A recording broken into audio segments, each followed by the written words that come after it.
Let's call ourselves to order, meeting of the West Newbury Selectboard.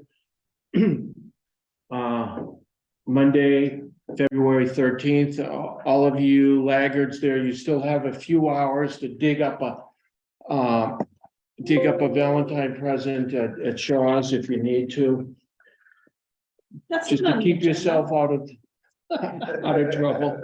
This isn't giving the important news here.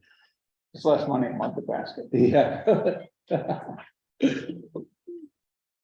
This meeting is being broadcast on local cable TV and recorded for rebroadcast on the local cable channels and on the internet.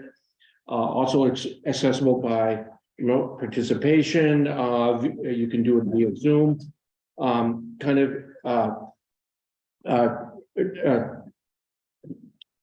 We can. Fred maybe can elaborate more on it. Kind of exciting. West Newbury, a black oak tree was entered into the Commonwealth's contest for the one of the historic trees in the whole Commonwealth. Interestingly, I was kind of amazed that this tree theoretically was planted in 1730.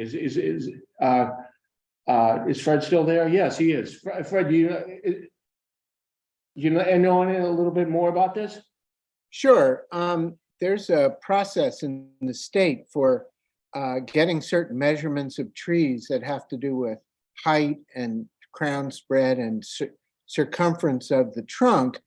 And they use a calculation to determine which is the largest tree of that particular species. And it's a species by species list that's kept by the Massachusetts Department of Conservation and Recreation. And they accept nominations by people who are out, whatever, wherever. And you fill out a form, which I did. And I did my own measurements, which I was pleased to say were very close to when the state forester came out to certify the measurements. And that was last, I think it was almost a year ago. And they just, and they came out again about 2 weeks ago to look at two other trees that I've nominated for state champions. But they told me that the list had been updated. And sure enough, there's the black oak that is the largest tree that I know of in West Newbury. Size of tree matters to some degree, but it doesn't automatically correlate to age. For example, the tupelos, which we've mentioned, which we've nominated, might not be quite as big in circumference, but maybe equally old. It's just it's a species dependent growth rate. In any event, we are just absolutely delighted that we have the champion black oak. And our plans at this point, it's on private property, and I'm a little bit wary of, giving out the specific address in any publication. However, as part of our Arbor Day celebration, and I've checked with the homeowners that we can take a group there to look at the tree and to talk about it and whatever. It'll be part of our Arbor Day events. The tree committee will sponsor this. So it's all just great news. It's really something because, as you know, West Newbury was an agricultural town and we lost most of our big trees to agriculture. So we don't have large tracts of old growth forests. And so, here and there's some large trees, but by and large, our forest is 100 to 125 years old. This one is at least double that and maybe even more. So it's just great news. It's a feel-good story for sure.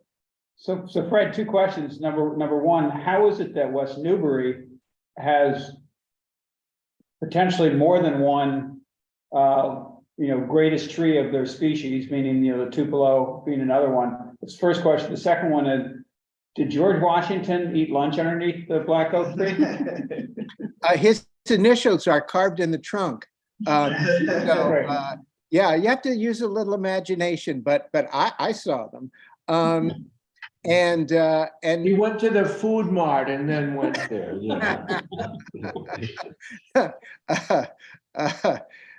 Yeah. Okay, Archie.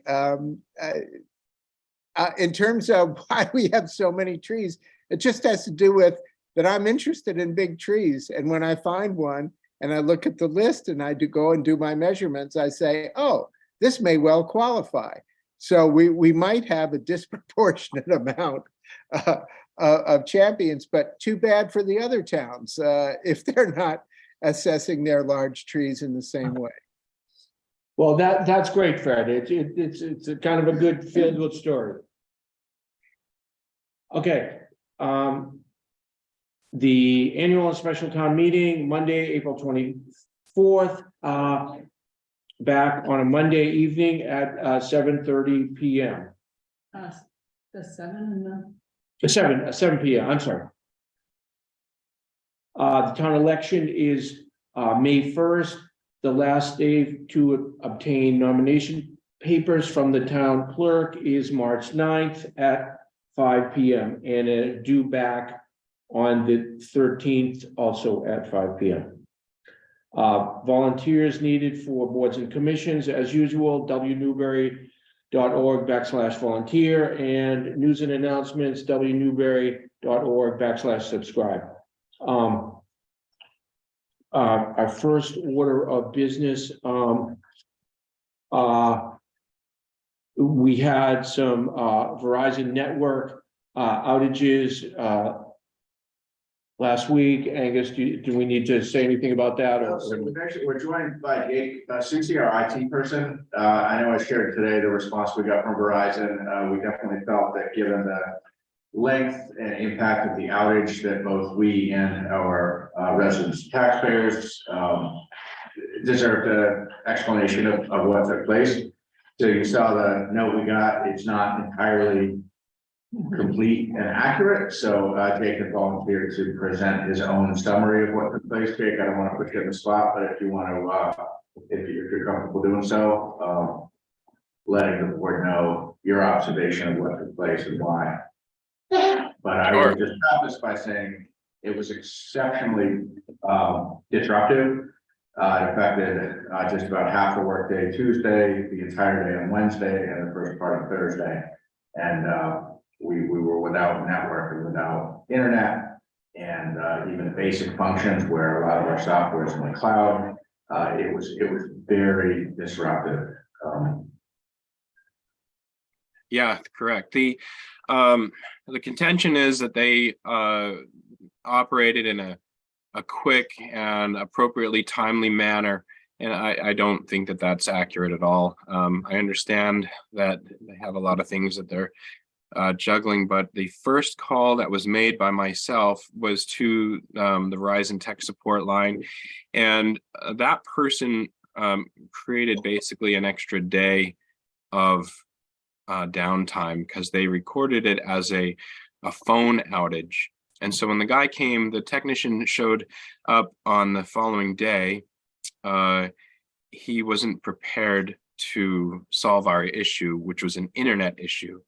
And we had troubleshot multiple times with the phone tech, and they understood it was internet, but for some reason they marked it incorrectly. So when he came out and it was assigned as a no dial tone. And the way he described that to me was that he didn't have the access to the notes and the circuit and all of these things that are beyond my knowledge, because they're all internal to Verizon, to be able to work effectively on our problem. And but he still continued and to try and get us going. And same with the guy who was internal to Verizon, but they couldn't even find our circuit. The circuit that had the problem. I don't know if anyone was able to identify that circuit, and it's in some kind of a sub-location. It just a number of things reflect back on the just internal miscommunication in Verizon. I've got a report that's a little more detailed and some rebuttals to that email that he sent to you, that Stanley sent to you, and just to kind of clarify what had happened. But I think we could have absolutely been down for a lot less time. nothing was on, there was no issues on our side. All of our equipment was fine. It was some issue with Verizon and their configuration on the inside. Their tech couldn't figure it out. Their inside tech couldn't figure out. Their bosses couldn't figure it out. And we didn't get any information or any reply until we sent this up the chain and escalated it through who, your contact at the State House or something? Senator Tar, Yeah, we went through Senator Tarr's office Yeah, to Senator Tarr's liaison from Verizon. So we every step of the way we had to escalate it to this point in order to get any kind of response. Otherwise, it was, well, we'll have a tech out there tomorrow before 5 o'clock. We'll have a tech out there tomorrow. You know, it was always tomorrow, and it was ridiculous. So as far as what we could do better next time, the circuit that was in question was old, and the technician who came out said, whenever I see these, I'm supposed to replace them immediately. And then he tried to, but he couldn't because of, I guess, our account was, well, he didn't have the information, and our account is a special state account. And so he was kind of stuck at every turn to be able to do his job to get us back online. And it just, everything points back to their incompetence in this one ticket. I don't know if there's any other questions. I'm trying not to get into too technical terminology, but it's really, it could have been, a lot could have been avoided. We probably could have had service by the end of, at least by the beginning of Wednesday morning, if the ticket was created accurately and he came out with all the right information and equipment. But there were a lot of issues reported throughout West Newbury. They'd sent things on Facebook. And so I think there was something behind the scenes going on. And we just, me and the tech said, it's beyond us. It's something else is going on and we don't know what it is. And any other questions? so Jake, do you feel confident that whatever the problem was has been resolved and it's not going to happen again? Yes. Yes, it was like pulling teeth. The old equipment that we had was functioning, but something on their programming was keeping that equipment. It's like they at 2 o'clock Tuesday, what was that, the 6th, 7th? Somebody purged a list of old equipment and ours was on it, and we just dropped off the face of Verizon's configuration page because everything we tested, it was working fine, but our the configuration somewhere up the line was mismatched, and we figured that out pretty quick. But they were really stuck at what they could do with the ticketing system that was incorrectly done. I actually created the second ticket.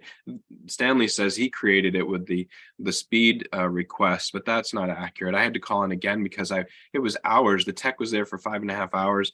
I was not getting any responses or answers or any updates. So I called again and I got the same, kind of run through, start from the beginning.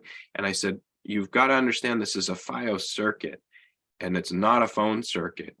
And she created a second ticket. I said, leave the other one open. She created this second ticket and said, yeah, I'll get another guy out there tomorrow before 5 o'clock. I said, that's not acceptable. And then we were able to push that up through the line and get him first job of the day. But it was really frustrating. And there was so much confusion as to what our account was. And I can't remember the name of our account, Jim. What was it called? It was some type of a special SLED or FLED account. Yeah, something. Which And we none of- still have to be clear on what that is. And none of this information was available when we called in to report the issue in the beginning. We gave them the account number. That's all we had to go on, and they could not figure out the circuit. They couldn't figure out what was wrong and where it was going to, and it was very frustrating for us. They're supposed to hold all that information and have that in their records, and they were not accurate or timely in their delivery of restoration of services. Yes, so to answer your question, absolutely. We have a new it's called an ONT. We have a new ONT. We're getting much faster speeds. The speed request, they're kind of putting that on us, said that, oh, at this time the customer asked for speed increase or speed upgrade. That was suggested to us as a way to get this job pushed through faster. If we created the order for an upgrade of speed, then he could then be authorized to replace the equipment. For some reason, because it was a sled account or whatever it was, he couldn't do that on the spot like he had been able to at the other places, but he wasn't authorized to swap that out. And so we really lost a lot of time there. And he said, well, put in an order for a speed upgrade and we'll see if we can push this through fast. That enabled him to then replace the equipment with new equipment. And we're good to go for another, 10 years or so. But I really think there shouldn't be any one-time cost, or there shouldn't be anything coming back to the town, and there should be some type of a credit given to the town. It was all of the techs that were on the ground would agree that this was not our issue at all, but yet they could not figure it out, and it was just very unprofessional for communication wise.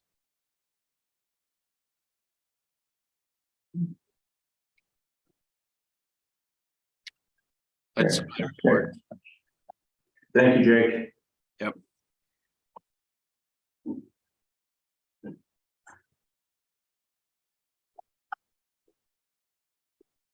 Okay, so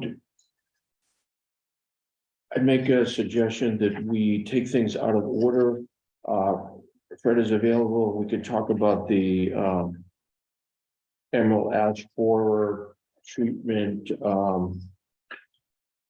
for the ash trees. It's article numbered at the moment 29 with a request for $60,180. Thank you.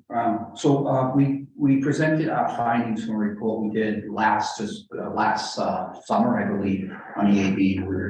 We were directed to go back and come up with a game plan on how to address some of the solution or some recommendation from the findings. And after a long discussion with Fred and I, we've had about our next steps with EAB, and understanding that time is ticking, we came up with a bunch of options. And I think that was put in the article, because I think you cut and paste and put the options in the article. And after, Fred and I kept going back and forth about, which one makes sense. Do you save the ones that are perfectly healthy? Do you save the ones that are almost dying now and bring them back? Or do we try to save them all? And we only have 177 ash trees that are in the category of rating 1 or 2, which are able to be saved, where the others are much further and gone. So it was tough you can make a case. Do you try to save the really sick ones in rating 2 and take chances with rating 1, the ones that are healthier, but they'll probably become rating 2 in the long run? Or do you go after just the ones that are pretty healthy and disregard the second rated ones and put them in the group of the third rated that they're gonna die off? But after a long conversation with Fred, we realized that, if we treat, it's every other year you treat them. So $60,000 this year, we go off a year, another 60 next year, so it's every other year. If we did the other way around, do we treat the really bad ones this year, and then the not so bad ones next year, then the really bad ones the year after that? So we kept running through a bunch of options there, and we thought this was the best option. We don't have final numbers on success rates, because not everybody's doing this. And Fred, I don't know if you want to support back with some data on this, but I don't have really any good data because it's not getting done everywhere. It's only, what I'm seeing is homeowners are doing it for 2 or 3 ash trees that they have, but I haven't really found many municipalities willing to commit to saving their ash trees. It's not a priority maybe, or they don't have the funding to do that. When I did some internet searching over the weekend, and not in Massachusetts, but other places that have treated trees in the Midwest, Wisconsin, I think, I don't know if there was a Michigan, Oregon, I believe, not in the Midwest, but And three different areas said that their success rate was about 90%. But were they copying the same? I couldn't get the actual studies that they got those numbers from. I was just wondering if they were just one community was caught, Nebraska was another one, was copying what someone else had said. I couldn't get the source material on it, but I did read some articles about it, and so they were of the opinion that a tree that had lost, say, more than 50% of its crown, that its leafing, that tree wasn't a good candidate versus I think these numbers were treating trees that had some small evidence of disease, but were not, wouldn't be considered, they would be considered just slightly affected. So that's what I took home. But it seemed like with treating good trees that it does work. Archie, let me just mention one thing. Just to clarify, there are 4 categories of trees. One is very healthy. That's the category 1. The second one are trees that have less than 40% crown cover loss. And those are the trees that you're referring to. 50% is one number. The rule of thumb now is 40% of loss of crown cover. The tree is, let's just say, worth saving, okay? Or you're likely to get a high number of effectiveness from the treatment. We have 2 other categories where the trees are more compromised. Category 3 is more than 40% crown loss, and the last category is dead trees already. So we're only looking at the ones that would be similar to the studies that you looked at. If that helps you. I don't know whether that clarifies you or that was, or if that was unclear. So if category 1 and 2 trees were treated first year and then 2 years later, would you be reevaluating each tree or at least the category 2 trees and deciding whether or not it made sense to continue? So if a category 2 tree that had 30% loss had progressed to 40%, would you conclude that it wasn't worth treating it again because it was on a downward path? Well, certainly if you were past the 40% threshold, your comment would make sense. Of course, we would take a look at before a second round of re-injections as to what the health of the tree was. So let's say that some percentage of group 2 just wasn't going to make it. They were down to 70% crown loss. Then we probably would say let's not inject them. So yes, there would be a reinspection at that time, so that we wouldn't be throwing good money after towards trees that are on a real downward slope. I just, for informational purposes, one of the articles that I read, and I hadn't thought of this, so the trees get injected, and that other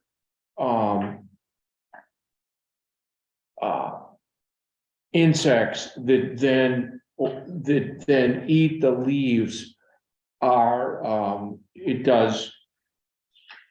it gets into the leaves because it's just going up the system of the tree, and insects that do eat those other insects that we're not trying to kill do get killed by that by that. So there are some Collateral damage. There are some collateral damages, yes. So other caterpillars or moths or whatever that eat the trees would be killed off, and so, but that's, Well, I'd I'm not have to, talking about like a huge forest here, so it's not, but I just thought I'd throw that out, and that was something I hadn't thought of, and that I did read an article about that. well, there's some information on that. I don't have it at my fingertips, nor do I recall exactly what it is. But by and large, my impression is that this is fairly target specific, but I can't, I'd have to go look in my books or in the latest articles and see what's what. But the idea is to make it target specific, all right, as much as you can. Right.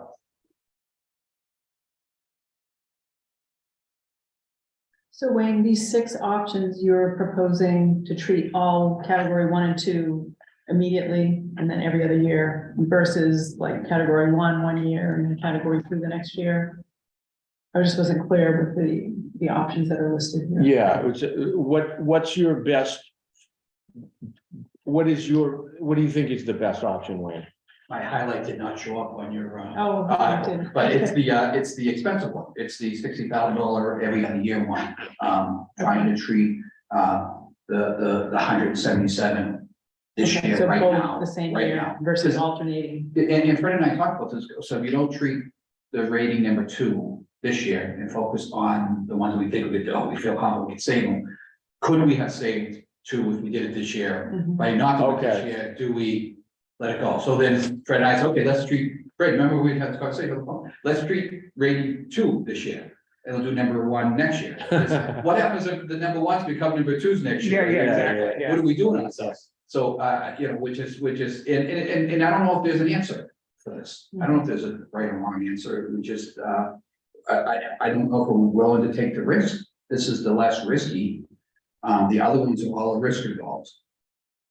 This seems like there's less risk than it is to take the chance. And I guess you could look at it, it's 60 this year. So we're averaging 30,000 a year. Right. If we funded it next year, if we did it, where the other way it was 41, 18, 41, 18. So if we decided to go with a plan, it was gonna average around $30,000 a year, no matter which plan you went with. 41 this year, Right. 18 next year. If we go with no plan, which is option 1, which I don't like at all, do nothing, because then we just said we don't care about our ash trees, and I don't really want to say that. The cost is 0. So can a contractor do all that in a season? They can do it in weeks. What? They can do it in weeks. Okay. When does it have to be done? They have to inject the tree, they, No, when? It's spring and late fall or early fall, Fred, if I'm not mistaken, the earlier the spring, the better. Yeah, early spring is good. What you want is enough water in the ground, and you want the trees to be active in pumping the water up Okay. into the tree, because it carries with it the insecticide. So, yeah, So and the other thing I might mention is that, it's hard to say how much of an emergency this is, but every season that goes by you're going to get a lot more trees moving from category 2 to category 3.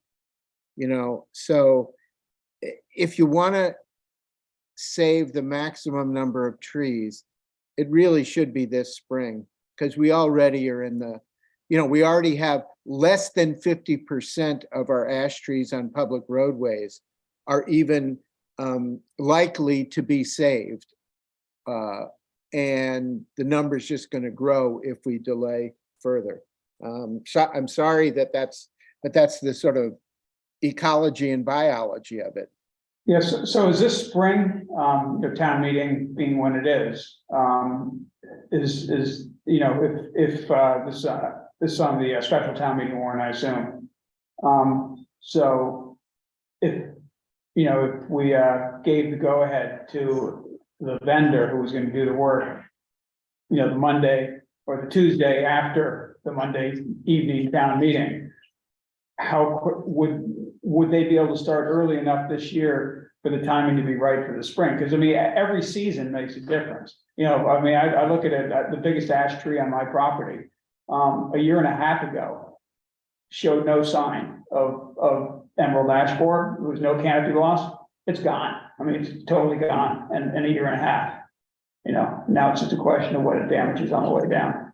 Well, we have to make it work. Yeah, right. We do have one limitation, we're in Massachusetts, so we have to bid this Yeah, into the whole procurement process, because it's over 50, I don't know, if even under 50 would have been, yeah. but over 50 just adds another trigger point for. One question would be whether or not we can go out for bids before the money's actually appropriated. And I don't know why that, in this kind of situation, I wonder whether that makes sense. Maybe that's not the way we operate. I'm just asking. We won't comment that. The manual says, the state law says you shouldn't procure anything if you don't have the money already approved for it. Even if you put it in the contract that says, you know, pending approval, but we could discuss this in detail. We have done that before. We have. Well, we wouldn't be signing anything. The question is whether you can even go out for bid. And I think you're telling me no. I'm saying we could talk about it and Okay. decide the route we want to go with. Okay. So, I'm only half serious with this question. Could ARPA funds be used if we didn't? Could that be our backup to put the, to go to bid immediately? If it's one of the approved amounts, I can't see, when I talked to our consultant who did the study for us, obviously the optimal time is the spring. He'd be in here with bells on June 15th or July 8th and Yeah. the trees as fast as he can. A month and a half is not gonna kill a tree any more than the damage already been done. The optimal time would be, you know, mid-spring, but if we come in June and do it, or July, it'll be fine. So I would ask for a special town meeting, so the money can be turned over quicker for a special town meeting, but it's not gonna break it. It's not gonna save, one tree isn't gonna live because we got the injection in 31 days earlier. And he's telling me by season, you let each season go by, then you lose your chances of saving. Months go by doesn't affect us. We let a whole year go by, that will affect.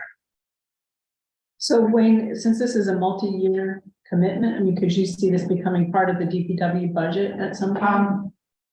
Yes and no. I mean, it is a commitment to this, so that's one of the things I wrote on my email with Davis was, it's a commitment that if you do it this year, it'd be crazy if we don't do it 3 years from now, because it's a waste. We just wasted our money. So it is semi a commitment that 2 years from now, when I come back, so we've committed to this program. Mhm. Let's keep going, because if we decide 2 years from now, we don't, you know, unless the numbers come back that it's not working and we have a higher ash tree stock fail and fall to a category 3 and 4, then we abort the program. Mhm. But if we're striving and the numbers are looking better and we keep it where we are, then we want to come back again. So it is a consistent budget. Now, should it be for the next 30 years? No, could be 10 years, could be 8 years. Whenever they move on, as long as there's helping trees here that they can eat that's untreated, they will stay Mhm. until they find nothing else to eat, then they move on. So yes, I would just add that one of the things that this board did was to allow or the town allowed the study to be done, so every tree has been identified and located that we would treat. So it's not as though we're gonna sort of take a general idea and say, oh, about 10% of the trees benefited or whatever. We really will have an exact count of what trees stay in category 1, stay in category 2, or drop out in some fashion. It's so organized in terms of where the trees are and what they look like and everything. It seems like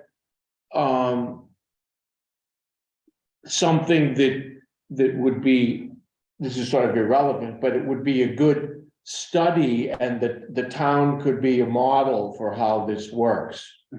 absolutely. And I can tell you the consultant who did the study for us probably would love to use that data to evaluate them after the fact. Right. Report, and we know where they are now. So the study was very expensive, because they had to drive around and find every ash tree on the public Right. right of way.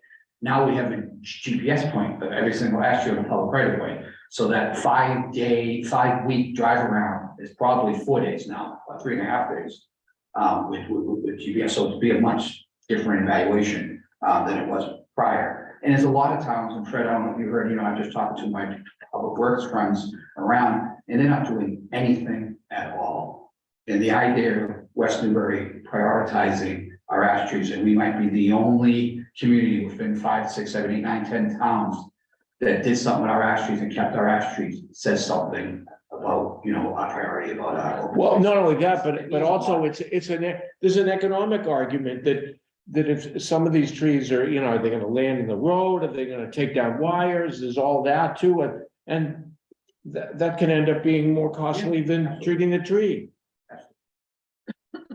So, okay, any further comments?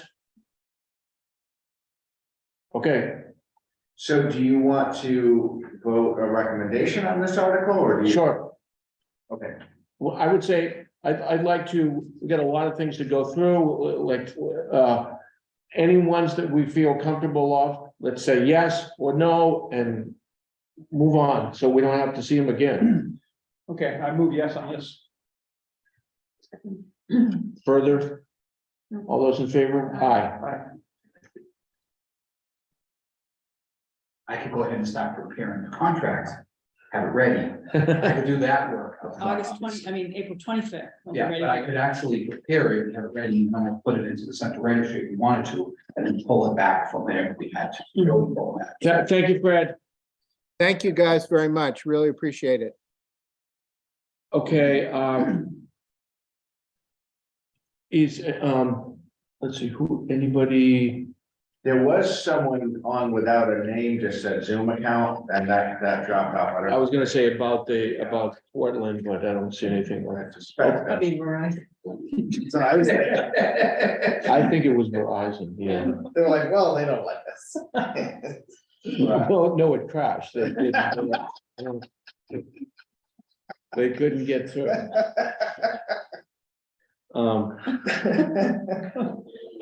Okay, let's talk about the, Wayne, you want to talk about the Rocks Village sign? So MassDOT reached out to us a few weeks ago to say that they were persuaded by Haverhill / Merrimack to put that orange, the yellow post on their side of the bridge. And they got buy-in on their. Oh, they did? They changed their mind? They got their buy-in on their historic Wow. commission, so they're going ahead with it. So he reached out to us, John, our contact over at MassDOT. It'll be the one right at the Which entrance. we Right. asked for, like, the Right. first day the bridge was hit, like, if we only had that posted, you could hit.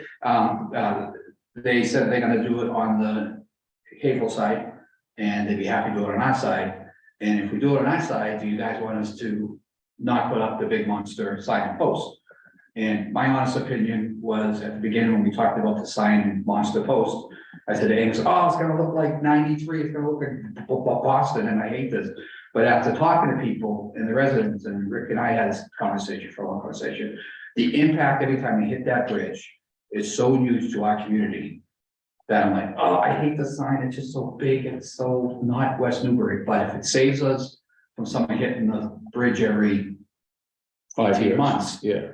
and they hit it every 8 years, it's better than 18 months. And so, John asked, would we pull back the big boy sign, monster sign, and just go with the yellow,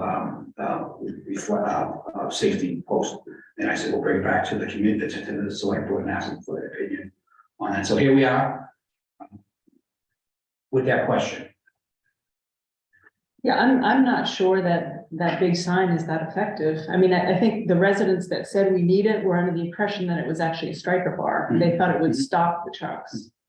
I mean, I feel like if we have a striker bar on both sides, then we're covered. I mean, there's plenty of signs all throughout town. It wouldn't be a striker bar, it would be like PVC pipe. Yeah. Yeah, not a hard, not a. Right. Yeah. Right, but it's different, the overhead sign, the Stowe Drive sign is just chains, right, or something that would hit the truck and it would keep going. But the overhead sign has a striker bar hanging from it also. Mhm. It's just that plastic, it's the other plastic one. that's Yeah. hanging. So they will hit that 1, 2. Yeah, But again, it's made to be hit. and keep going. It's not gonna Yeah. stop the truck. So true. I mean, my other thought is having it be consistent on both sides is good. I think most of the traffic comes from the Havel side. Would you agree with that, or do you think it's? I'm not sure, usually your trips are, Yeah, they have to go somewhere and get back. I'm not sure where the heaviest volume is. If people are using it to commute, they're gonna go both yeah, if they're ways. commuting, but I mean, it's. A commuter isn't likely to do this, but. Right, right. It's a full thumb, what goes up must go down, what goes north must come south, there's, I don't know. I don't know, I think having it personally, I think having it on one side is, 50% of being, having it on both sides, and it'll make a difference. This particular most recent strike that shut the bridge down came from our side. So it would have increased the Was probability it the other of, side? no, it came from this side. Oh, yeah. I was trying to come from Havel to West Newbury, and I reported it to Angus, who then called Mike. Yeah. And Oh, I was under the impression it was coming the other way. Oh, no, No, it's not late. no. Oh, Although, was it 3 or 4 years ago when there was the container, the dumpster container, I think that was coming from the north. Mhm. But. So it's an equal opportunity. Yeah. Exactly, but so if you cut down the frequency by 50%, But do you think the sign, with all the signage in town, do you think that overhead sign is gonna be the one thing that stops a driver from progressing onto the bridge? I can't tell you with any, I can't tell you anything. Well, like I noticed it. I was driving around this weekend looking at other things, and the sign on Main and Church had, you take a left. Mhm. You sort of have to, it's those signs, they're sort of informational rather than, don't do this. They don't, they're green and they don't jump out at you like something that's gonna, you could easily ignore those. I don't think someone is gonna be able to ignore the big boy over the road. I don't want to do it aesthetically either, but we can't have this happen again. That's anything we can do to have it not happen again is preferable to me.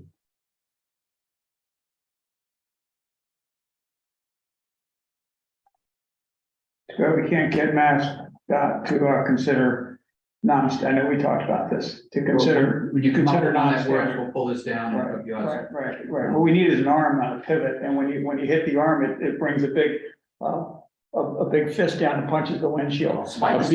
A big magnet picks the truck right up and throws it in the river right there.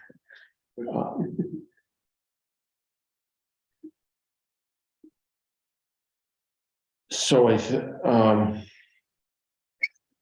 so you're okay with the sign? Yeah, I'm okay with the sign. Okay. I'm also not wild about it, but Right. I hate it aesthetically, and I'm not convinced it's gonna make any difference. But I mean, nobody can answer that question, right? It's just that one person that. No, that's it. I mean, what is your recommendation? You think we should go with? I hate to do this, because from the beginning, I was gonna lie across the street and not let them sign it. Mhm. So the inconvenience that we see financially, time-wise, if we could stop something from hitting that bridge from 18 months to 3 years, we want that sign to do its job. If we go 5 years without something, we won't know if it works, right? I mean, Yeah, we we'll never know. won't count how many illegal trucks we stop. exactly, no, you can't prove a negative, We so. don't know. But it's obnoxious. It's right at the bridge. And like Archie said, the advanced signs are great if you're a professional truck driver who do this for a living for your whole career. Mhm. The gentleman that hit the bridge before, I don't know how much professional he was as a truck driver in a career. He was cited for all his mistakes. It was a short career. For a short career, yeah. these signs probably gets most of the legal, well-behaved professional truck drivers within the bridge.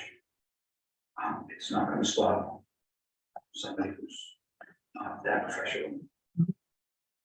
I hate it when I do it and I look at it, it's like, oh, not town. But after that was closed for as long as it was, and they did everything, I mean, the time they turned around to fix that It was remarkable. was pretty impressive.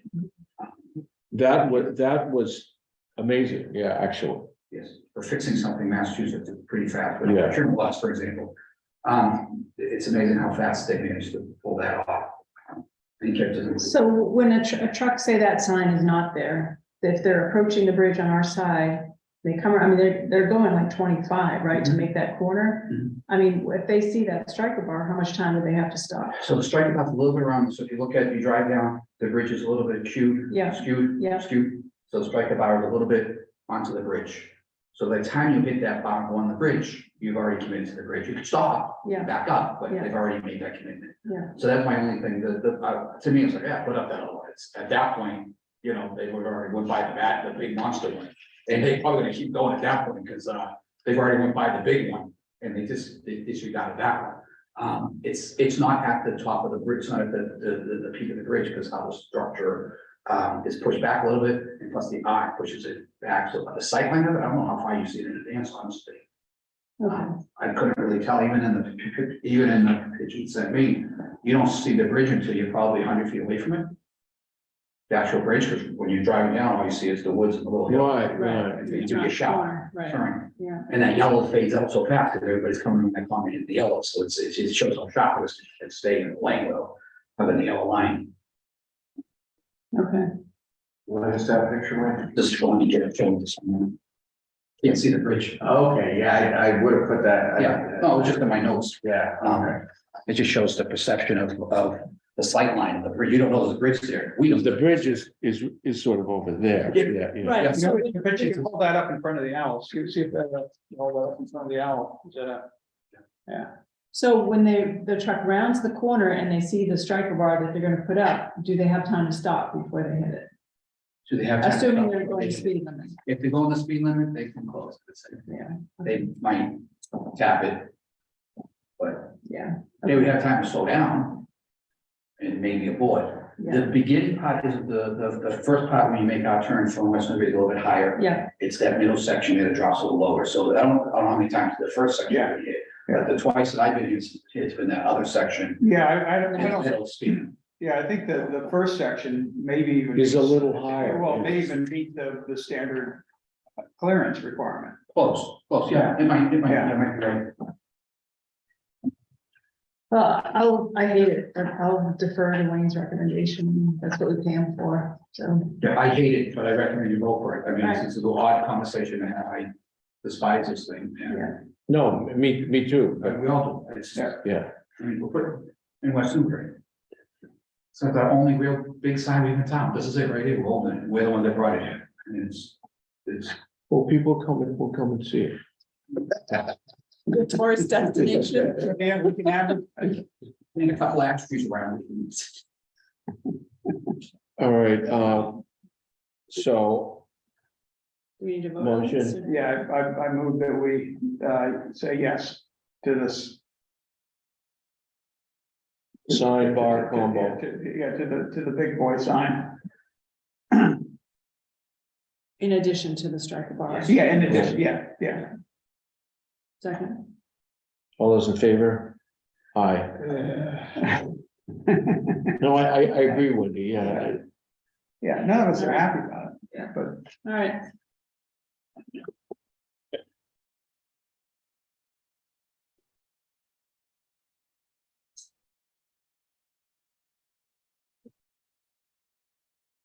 You're up next again, Ryan. No. No, So, let's get, item C, It's just a brief update. I thought we might have neighbors here. It doesn't look like we do, but just so you all know that, Greenbelt continues its work at, as they had set out a conceptual plan for trails to serve the new Copper Creek Conservation Area.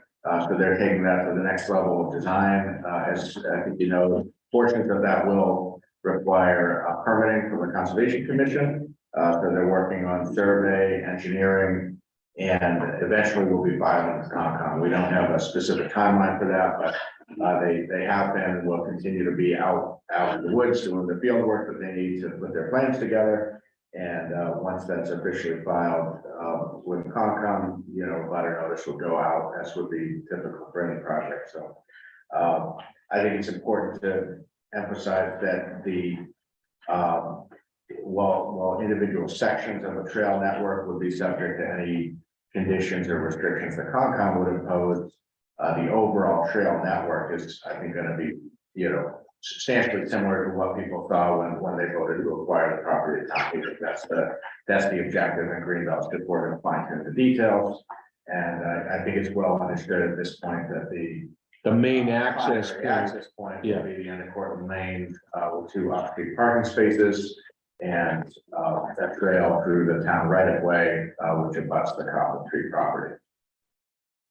And just so people don't think, this is gonna take a while, so it's not gonna be happening in a month or two. There's a lot of steps before this comes to fruition, but everybody is working on it. Anything you wanna say, Wayne, or no? No, Okay, we're just waiting for the word to build our little parking spaces. okay, next item, update regarding the progress on the recommendations from the ADA facilities audit, and so how things are getting fixed and so forth. So, back like 2 years ago, the building inspector, Sam Jocelyn, got a grant to do a transition, ADA transition plan. By law, we have to have one in every city and town in Massachusetts, and it costs us nothing to have this grant done. And so they did a study of all our facilities in town, and they came up with a huge number of reports. Those are the reports they gave us. Each facility gets a report, and it recognized locations where we could do improvements to meet ADA requirements for our building. I wanted to add one sentence, so people, anyone that's listening, so the government agencies were exempt from ADA regulations for a while, part of the things. Are you thinking OSHA? You're thinking about OSHA? No, but wasn't there a longer time frame in terms of when people had to implement the, or I no? just think they maybe weren't enforcing it as aggressively. as Okay, they were. okay. I know OSHA, I think it's Yeah. OSHA was different, I know OSHA that, was but yeah. recently put into the. Okay, I may be wrong, okay. So we recognize, they outlined, or they noted 73 items in town. Well, first of all, we came out really, really well, even though I showed you a bundle of reports. Compared to other cities and towns around Massachusetts, we did really, really well, because I think as we were doing this building, as we're doing the police station, the library, we thought forward and we thought about our ADA issues, even Old Town Hall. We put the ramp in and we have a handicap bathroom. So we were thinking this 10, 15 years ago anyhow, which is good. Other towns cities and towns have built things and recently that probably didn't put enough ADA thought into it, so they're going back to repairing things that are probably 10 years old. Our stuff is a lot older than that, most of our stuff, with signage. So we looked at the report back last year. We asked for money in funds in a big article, and one of it was to fund $10,000 worth of the improvement, as many improvements as we can, with the understanding that the assessed value of the improvements that was in the report was $53,000. We asked for $10,000 to get started. But we spent under 5,000 and we got 59% of the low hanging fruit down around town. And that was between handicap parking signs, disability parking signs, signage around the building, braille signs, fixing ramps, lowering facility items like your AFib units, they lower, now you can get your wheelchair, making the fire extinguisher signed and acceptable. So we did a lot of the low hanging fruit, I would say, and put a lot of time into it. And I could say myself, Ryan, and even the highway guys, the whole department had a share of doing this, of these work orders. So we did 59%, we did 43 work orders out of the 73, and to get as many as we can done.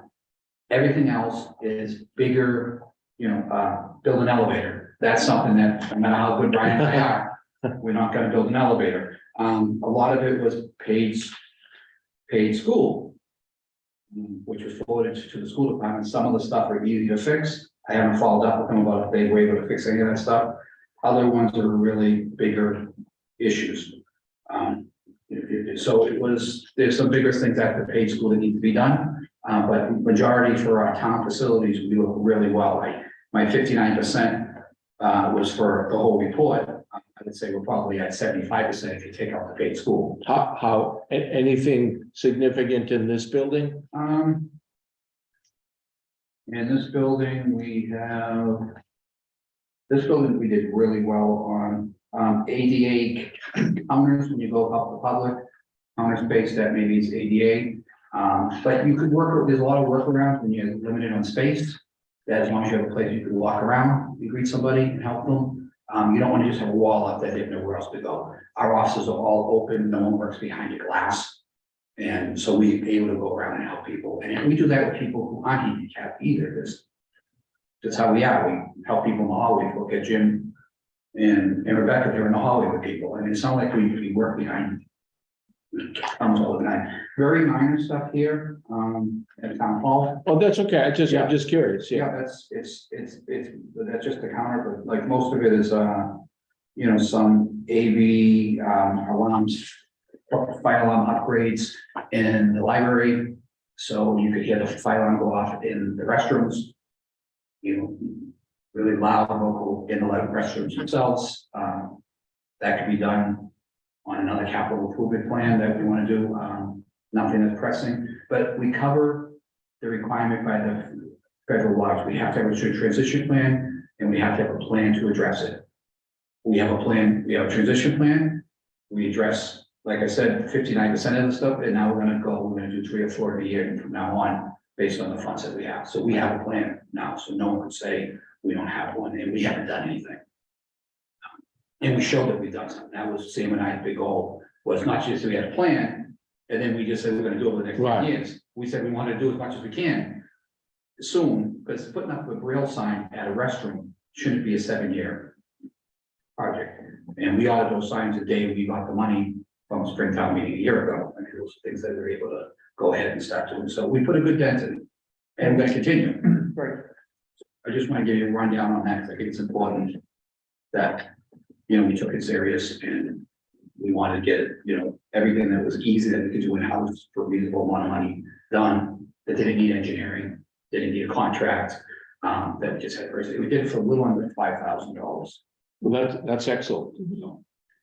So there's not an article in this town meeting for the rest of phase 2? We asked for 10,000 last Yeah, year, we yeah. spent 5, so we still left with the other 5. Mhm. I have another 4 items that I found in there that I have to do a little engineering on, that Mhm. 5 might cover those, Mhm. 3 or 4 out of things, so no plan. Okay. So probably next year, or maybe even the fall, that'd be, We'll do a couple more, yeah, couple more bigger ones, yeah. instead of, the 43 small ones we did. And when I say work orders, 43 work orders, one work order had 25 signs on it. Okay, So it's not just 43 signs, it was each location got a work order, or each item, specific item. Signage was one work order, the police station had like 25 signs together.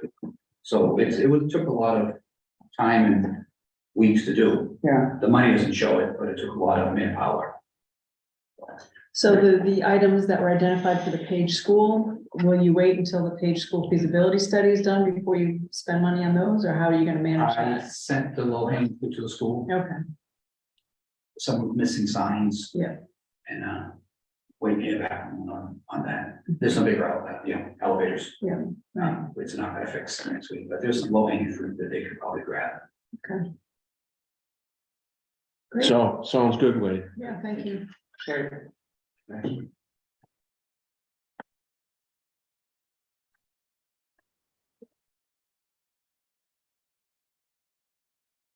Is there, while Wayne is here, are there any articles that you wanna ask him questions about? Dump trucks or anything?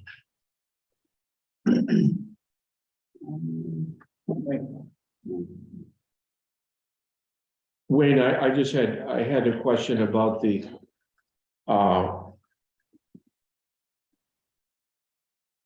HVAC upgrade, the repair there in the paid school. Would that be classified as improving the air quality in the building or no? Absolutely. Okay, Right now, there's none. There's no fresh air involved in the reason I ask it is because reading the ARPA regulations, improving air quality is one of the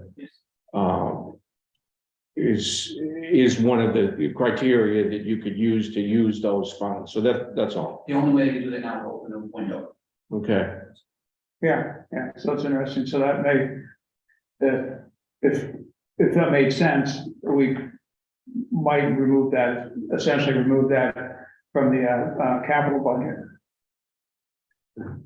It's funny, we haven't contemplated that, given our, capital planning requirements and the need to review, typically the need to review anything over $20,000 in 5 years expected life, by the capital improvements committee, if it's an ARPA expenditure.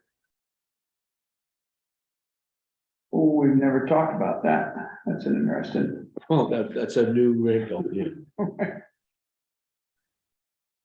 It's already been discussed and, still sort of in discussion. Okay.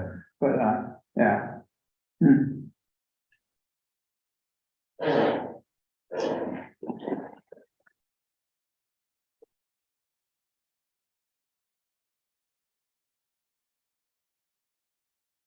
Well, I would, before Wayne leaves, then I would, Wayne, like to know what your, I had two other things that I had questions about, both sort of up at Pipes Dave. So, the first question is the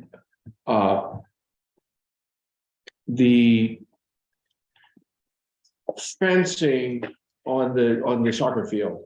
So,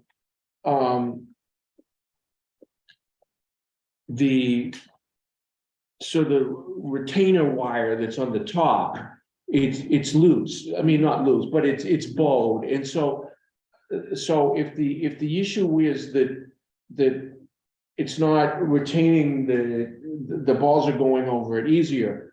If we just use the same posts, you're only gonna, it's not bowing that much, you're only gonna gain a few inches. So why are we gonna do all this work just to get them all perfectly even? I don't quite So understand it's the other that. way around.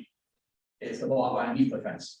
Oh, they go, oh, Yes. oh, So it's. where it's all junky at the bottom. So as the fence got bowed, it came up and got, it shrunk because of the bow and the ball underneath the fence. So Oh, okay, when we did that fence originally, not that long ago, I talked to our fence contractor who was a fence viewer. And he didn't want to do that because he had originally proposed fence A and we didn't have the funds for it. So they said we wanted a fence and he says, I don't want to do a residential, non-commercial fence.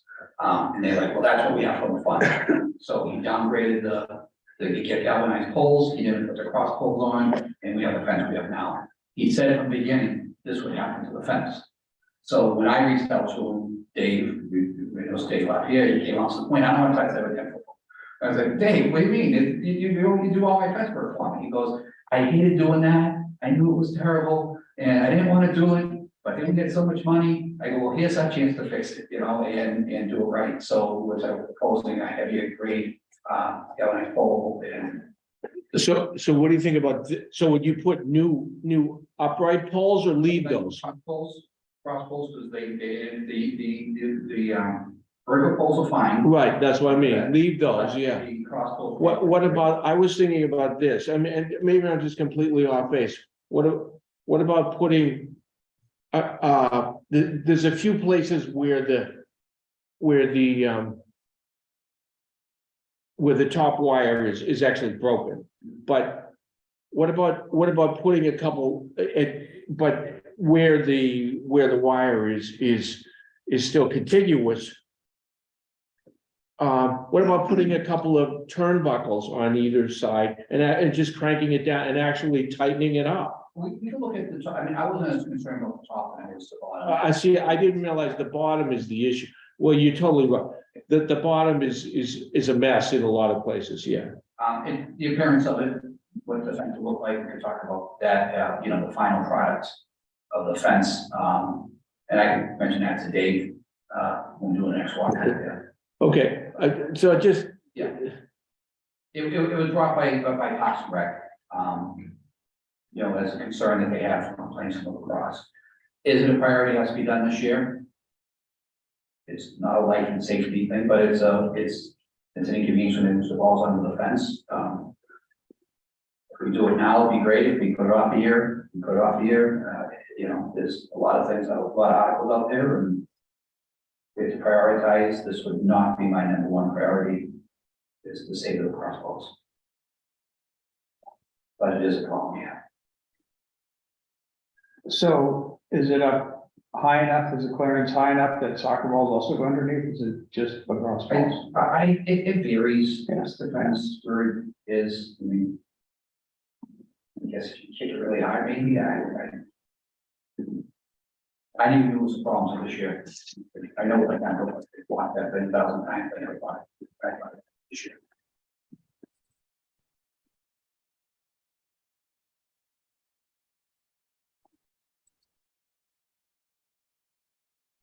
any other questions for Wayne? No. Okay. Thanks, Wayne. Thank you so much. Any recommendation on that one, or you want to come back to it? I'd like to come back to it. I will, let there's so many, Park and Rec, I want to just look at the Yeah. aggregate and see. I'm gonna listen in, so if you talk about 113, you know, Oh, well, Oh, well, let's do well, that. let's talk about it for a second. you want to recap. Sure. I don't know, I guess. My thinking is, I think we had a study, this is something that's been an issue for, I mean, a lot of people are interested in this, and it's got a lot of, it's a safety issue, a lot of different things.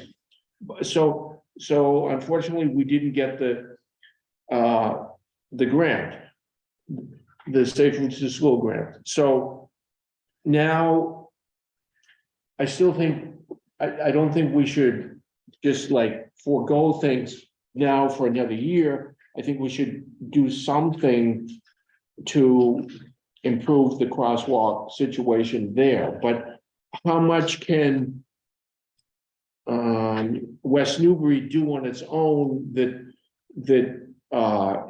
would pass muster from Mass Dot, and how much can we afford? I mean, do we put a dollar figure on, we're willing to spend this much, and then we figure out what we can do from that, or how do we approach it? Because it's, I mean, we know that doing all the things that were recommended by the consultant is sort of above our pay grade, but what, you know, I think we have to decide how much do we want to spend, and then see how many of those things we could tackle ourselves. I don't know. That's just throwing these questions out.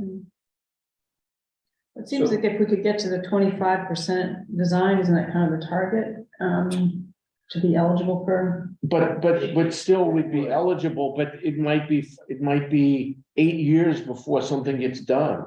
Yeah. If we're on the tip, that's a really long-term thing. But there's two issues you're talking about. You're talking about pipe safe, the crossing, that's issue one, then we talk about the overall master plan of 113 tip program. So. Yeah, they really are two separate issues. Yeah, I think they're two separate issues. Right, Because the tip will be further out. The tip is not coming next year. right. That's, I guarantee you that one. I can say from school come next year, we apply again next year. Our traffic engineering consultant TEC told us that we do homework and start reaching out to maybe mascot and safe from school program to get there. What was the reason for denial of our application? It's unofficial belief that you don't get it the first time you apply for it because there's other people in front of you. I don't know if that's true. That's what we heard. Is the idea next year? So we want to reach out to mascot because if we're feel confident that maybe we get next year, then they'll probably get that bill faster than we could build something on the state highway personally. If they say that it was lacking substance or importance or priority, then they'll be like, well, if you want to pay for something yourself, feel free to just come and print it. Then I think we use that as our reason to fund it ourselves if we had no real option. If it does meet a safe from school project, it's just about timing. And mascots, like you might get it year 2 or year 3. To me, that's great because the whole process of building something on 113 is a lot of work for a small town like us to go through the mascot process. And even the traffic engineer was ice, our consultant was ice, you time, what the challenges it is to do that. If mascot unofficially said that you're way down that list, then it's definitely worth us to put up best foot forward and do something. If we're a year out, then we're gonna get the next application in and we're gonna get our mile road sidewalk, half-mile sidewalk down to Mill Pond, then we win. But we need to do some homework ourselves to figure that out. We did want some quick numbers of 150 to 250. We're in that ballpark for improvements. He came out like 85,000. To do how much, To Wayne? just do the crosswalk. Okay, with the light? With rapid flash. Okay. 150, 150,000? Yeah. 250,000? And he came with like 85,000 with the material and some of the labor, but I have a feeling once you go through the MassDOT Yeah, permitting, they're yeah, gonna yeah. scope creep, he said a few times. So I said, so we're talking 150 to 250. Yeah. And he did not say, no, I'm crazy. So I think if you want to improve that, because we have no sidewalks there. right, yeah. And it's tough to abandon with ADA issues that we now focus on. It's tough to, on a residential street, we would get a waiver on, we got some random crosswalk on Middle Street and we had a wheelchair that went to nowhere, a wheelchair went to nowhere. I think in front of a school on a state highway, I have a hard time believing they would give us a waiver to not follow ADA requirements. For that, which means we're gonna have scope creep, it's like, okay, you can do this, but just bring that sidewalk another 300 feet, like it's nothing. But, make it up the driveway a little bit like we originally had, then just stop it. Well, that could be 40 grand. They do, Right, yeah, right. okay, so it's not, it's not that easy. Oh, and then mill the road down just at the intersection, strike it down. Oh, okay, that's 40 grand. Okay. So, Yeah. so, you don't know what it is until it goes to the district. And the district doesn't make all the decisions, so it goes down to Boston, they make comments, they come back. And so I can't, if I was gonna fund it myself, I'd say 150, 250, you could build that intersection really nice with the overhead. We were originally talking overhead flasher in that design, correct?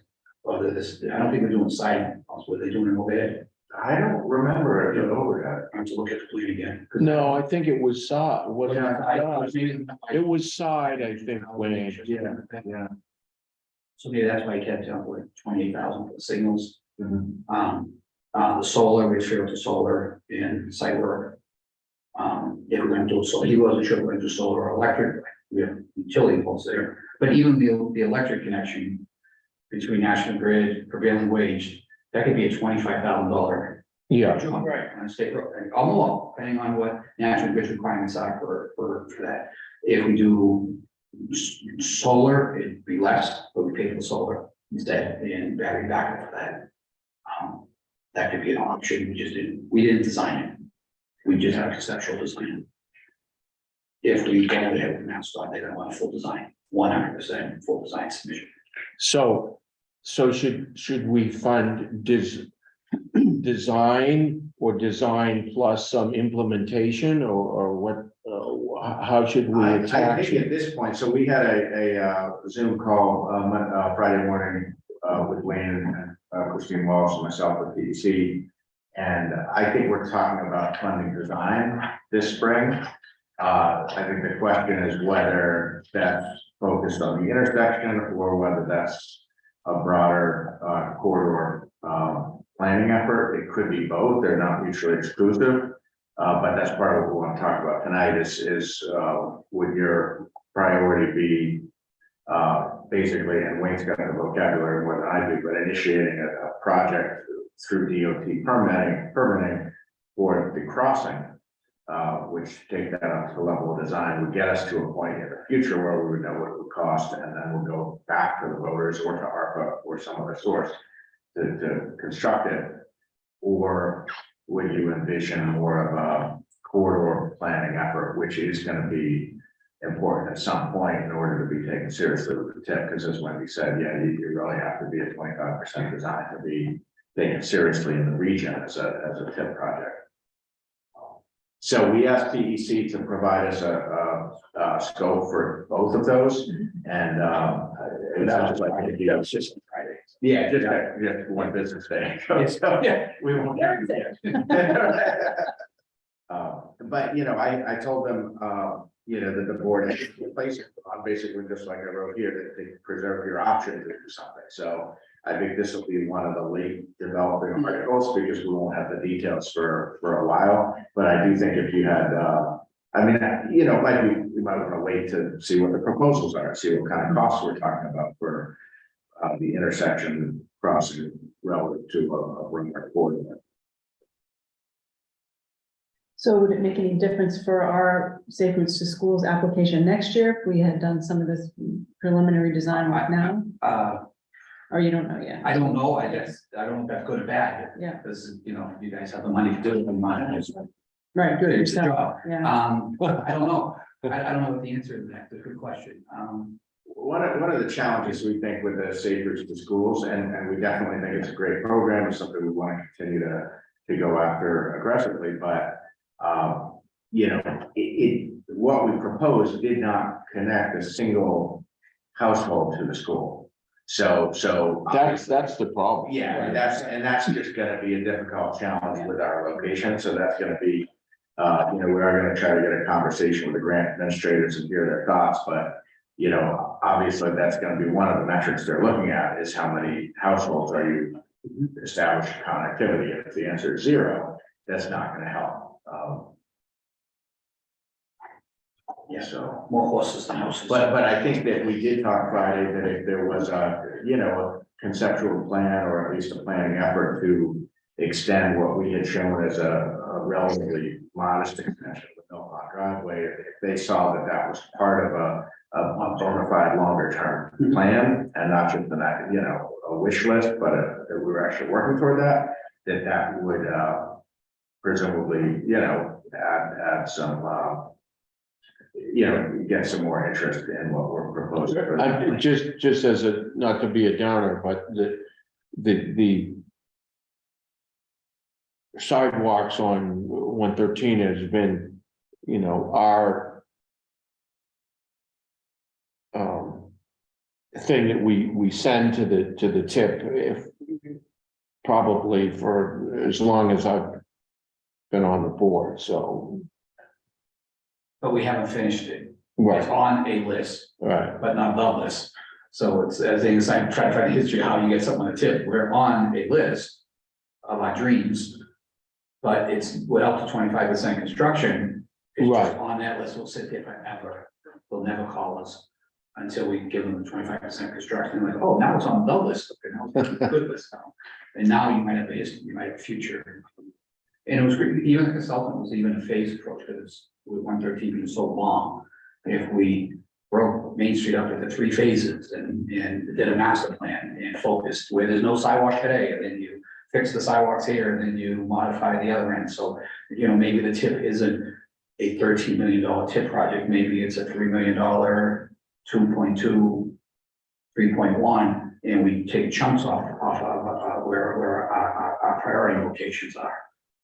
And it's just all the new traffic calming or changing all the nature of the stuff nowadays, how you want the road striped with bike facilities, multi-use shared paths are protected by facilities. It's really, when we don't have that big of infrastructure to work around, so this is a nice, easy tip project for pavement markings, wider sidewalks. You're not taking a land taking, there's not a million driveways. It's not a bad project, even if we did it in phases. Just said we have to upfront some serious design money. Yeah. Wonder what the 25% design money, I mean, that's the magic question. And that's why when you mentioned about doing it in phases in the master plan, maybe you don't design 100%, 25% the whole Main Street. Maybe we do a master plan of Main Street, but then we only do a design of phase one, whatever we decide the priority section is, and maybe it's closer to phase school would be, maybe our priorities, we have no sidewalks there. And even the Sacred School project only gave us this much. So it means something if we showed Sacred School that we have master plan, it shows it connecting from where Sacred School ends up, and we go down to Chase Street, for example, and maybe help, sidewalk on one side with some crossings, safe crossings. So it's sooner or later we have to make this decision, or it's just gonna sit on that dream list, right, until we commit funds for design. But designing all of Main Street could be very costly, especially the survey could be $100,000. I don't, the survey could be hundreds of thousands of dollars, just surveying the roadway, depending on what mass I ask for existing survey. That could be big dollars. Back when the Main Street Solar was lined out, Patrick Higgins. He's on the ZBA.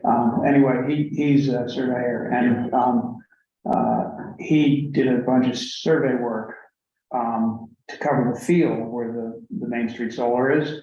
And I mean, I did the grunt work. He did the smart work. I did some grunt work, helping him out. Yeah. But he located a number of bounds.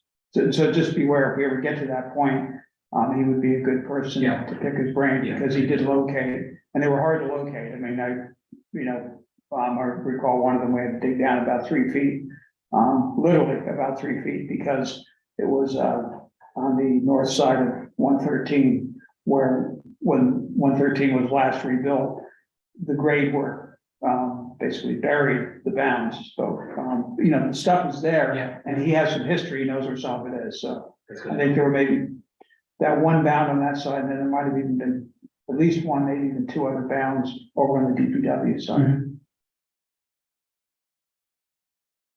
More recently, he helped Kentucky with the placement of the new paid school time. Oh, great. And he had reached out to me to make sure there wasn't an issue, and he was volunteering his time. Yeah, right. So, I did check, but. there's no ethics issue. Yeah.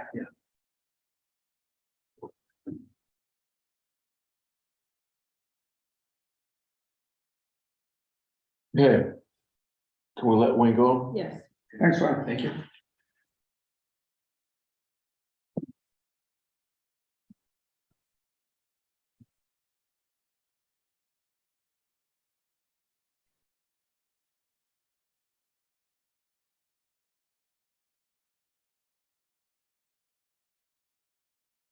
Okay, Angus, you want to go over the budget?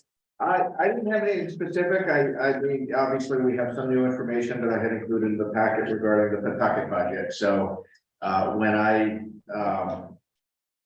actually, it would be good to get that updated, because as you know, I've built my budget around a guesstimate on Pawtucket, and we now have a better number from them. Although, we won't have a firm number until the school committee actually votes it on March 7th. But we have a much better number. So you can see on page 33 of your packet, I put up a marked up, with that number added. And just to minimize any potential confusion, I would like to build that number into all of the budget materials. But because you had referred it out with my old number, I didn't want to unilaterally change that. The number I presented a week ago was in fact the number in front of you. So I think if we could update the Pawtucket number to reflect, and it's not just the information that they send in the bound booklet, week, it's actually even different than that because of the follow-up information that Greg Brecken provided.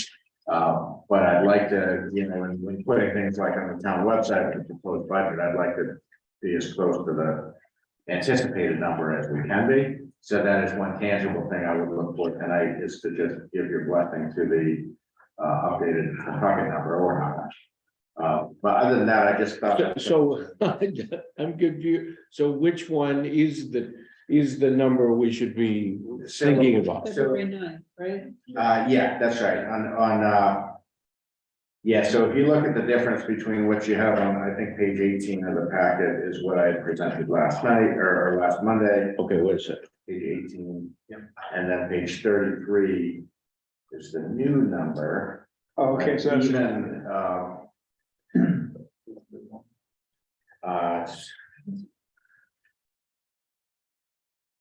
yeah, about 200, almost 215,000 above what I had guesstimated. Pretty good guess. I thought it was a pretty good guess. Yeah, thank you. That means a lot to me. Okay, And just to make things more complicated, the debt numbers, which Kentucky had sent last week, I actually got an email from Greg Breck today of 140, saying there's a slight adjustment on the debt number based on the treasury tax days that we're not including the budget books. It's like a slight adjustment of your capital assessment, not a lot, but it should be these instead of the budget book ones, as the assessments will reflect these numbers. And I did look at this at 140 when it came in, but that was 7 hours ago. It's a little bit different. The debt numbers are a little bit different. It's like a couple of $1,000 from what was in the budget book last week. So is it within the education line? Yeah. Yeah. Separate. Well, it is, yeah. If you look at the detail Yeah. line, it's broken out into 3 lines. There's the operating, there's the capital, and or there's 2 capital, one for the 3-town debt and one for the 2-town debt. so I'm just curious, did the district borrow up to the maximum? Did they borrow the maximum that they had planned on years ago or not? You mean for the middle high school? Yes, Yes. okay. What's the status of the contingency fund and where do we, is there going to be any money left over? I guess that's my question. The last I heard, the answer was yes, there will be money left over. But I have missed the last couple of school building committee meetings. There is a meeting tomorrow night. So we could ask that question, although I'm sure even if they say we're on track to underspend, they won't obviously commit to that because until it's. No, I know that. But it's been consistently on track to underspend. But the margin's getting smaller and smaller. Okay. Yeah. There's a school building committee tomorrow night, and is there also a public hearing tomorrow night? Yeah, they pushed the school building committee meeting starts at 7:30 instead of its normal 6:30. Okay.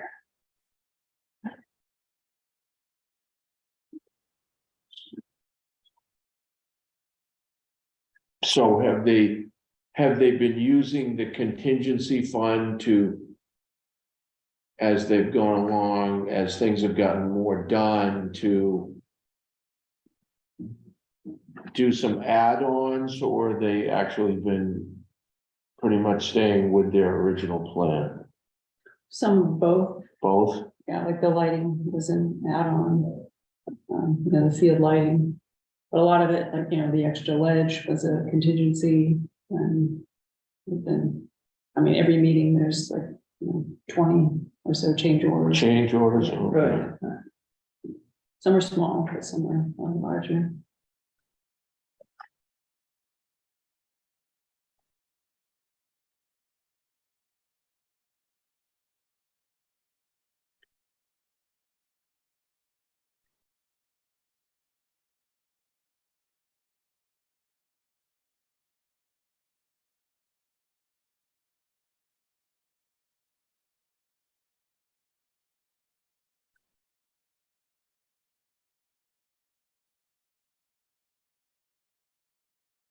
So the detail on page 32, Angus, on the education, that's not been updated.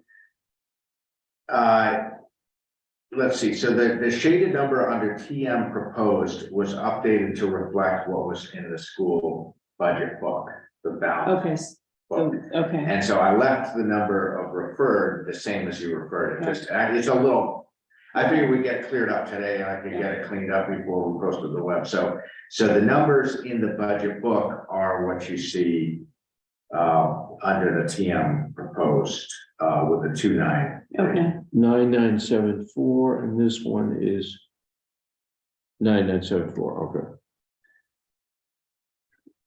But the debt service is a little bit different.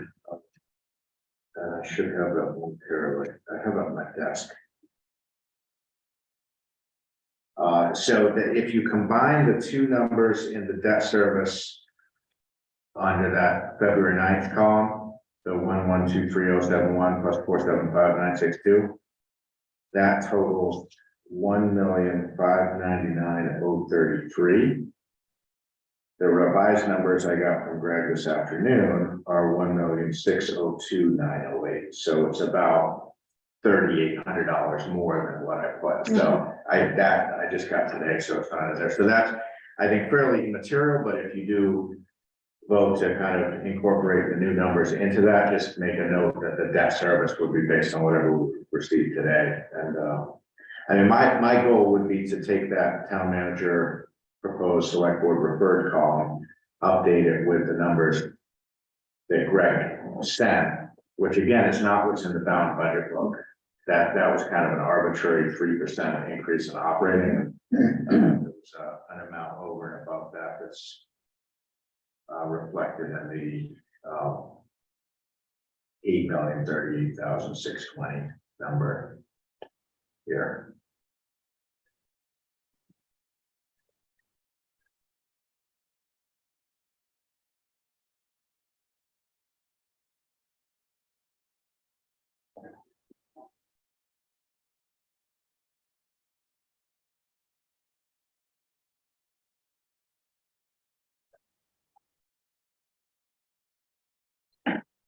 So I guess I'm still not clear on what line the debt would show up in. So there's two lines. The Kentucky Capital Assessment is the middle high school, Yeah, and that's the 1123007. okay, yeah, And then the other amount, which shows here is 475,962, is a combination of the Page School Green Repair project and the Page School Phase 2 repairs. okay.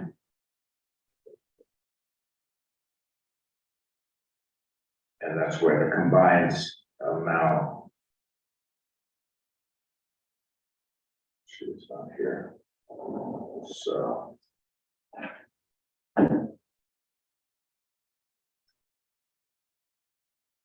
How many more years are in that page?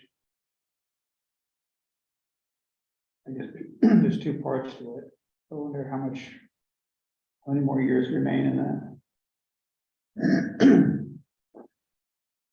I can tell you the amounts outstanding as of June 30th.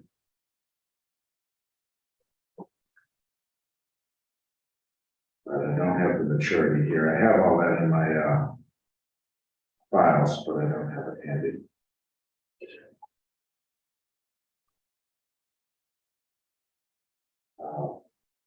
You interested in hearing the principal outstanding for? Yeah. Sure. The Page School QECB, which was that the green repair? A lot of charge. There was 678,000 outstanding as of June 30th. Page Phase 2, 4 million outstanding. Middle school roof and heating system, 308,000 outstanding. The high school auditorium and ground, 17,000 outstanding. So we're talking 10 years, yeah. I can get you those, I mean, I have 1 million schedules from, They're paying 4.8 now. Minimum. Yeah, So this capital assessment number would need to be updated with the information you received today. It would, not the middle, not the capital assessment's correct. It's the other one, the 475,962 Oh, okay. is, should be 479,838.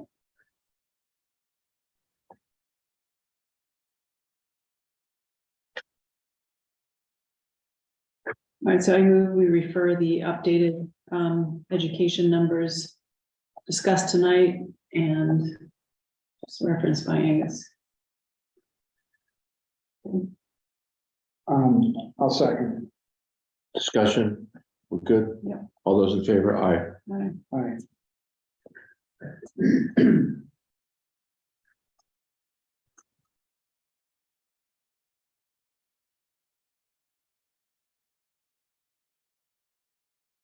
You on to ARPA? Just before you move on from budget, so I know I did include the draft schedule on page 17 of your packet. And this is really more for anyone else who might be listening. Well, for you too. That schedule will change before it's posted. I heard from Chief Dwyer today. He's got firefighters graduation from academy on March 1st that he didn't know about when he had agreed to this date. So I'm moving him around because he represents 3 departments. I'm having to move some others around to bulk up the March 1st date. So this is not, this will change before I post it. And this is kind of an over and above, you know, the agendas get posted, but every year we do this. I find it's very helpful. It's certainly helpful to my office and the FinCom, and I think it's helpful to the departments and the public to have an overall roadmap of what to expect for the budget. So, So the first 2 meetings pretty well nailed down, or? first meeting's all set. The second meeting, I think, is that should be largely as scheduled. Yeah, Okay. yeah, I don't see anything there changing.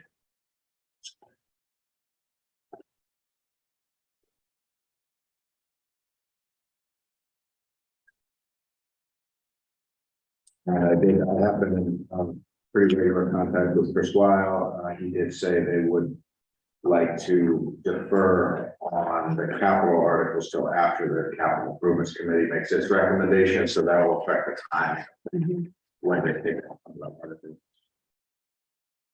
Yeah, I think the next capital improvement meeting is March 9th. Yes, Right. I may actually be gone on the 15th. I may not be around for that meeting.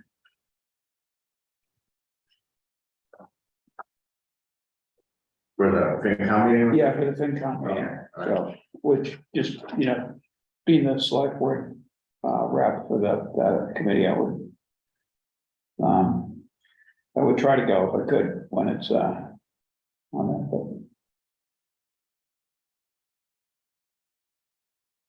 All right, well, that's likely to end up being police, fire, dispatch moved to the 15th, moving CPC earlier. I'm hesitant to move the others earlier because I think we're gonna wanna have. Yeah. We could potentially move library earlier for the first, if they're available. We're working to pin this down. We've been, every time I think we have it, we get another, so. Yeah. So one thing I thought was, especially if they're gonna talk about it tomorrow, the FinCom. Do we want to,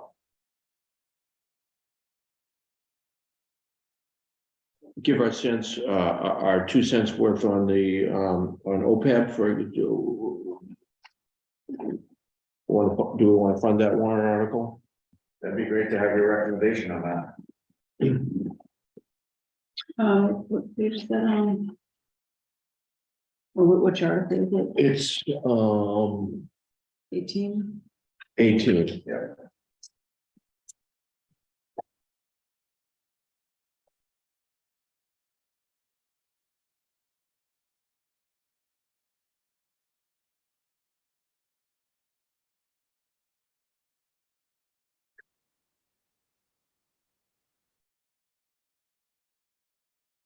you can look at it either way.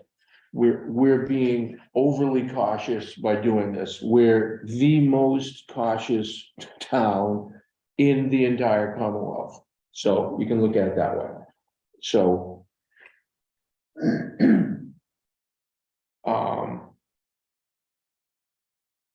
by doing this, we're giving ourselves an A++. But it's not, it all depends on to me, on Return. whether it's purely to me a luxury. We don't have to fund this now because we're the actuaries say we have this much deficit, and it goes up and down, and it depends on the performance of the market this year will change it dramatically. Things are better than they were a year ago, so that will change things, but we still have a slight deficit. But having said that, our deficit is so minuscule compared to any other town in the Commonwealth that we don't have to do it. If we feel that 34,000 could be spent somewhere else. And is it typically 10%? No, we just made that number up. In So other what words, is it usually? it's not usually anything. There's no, the 10% is simply, okay, we're down 340, let's pay 10% of it.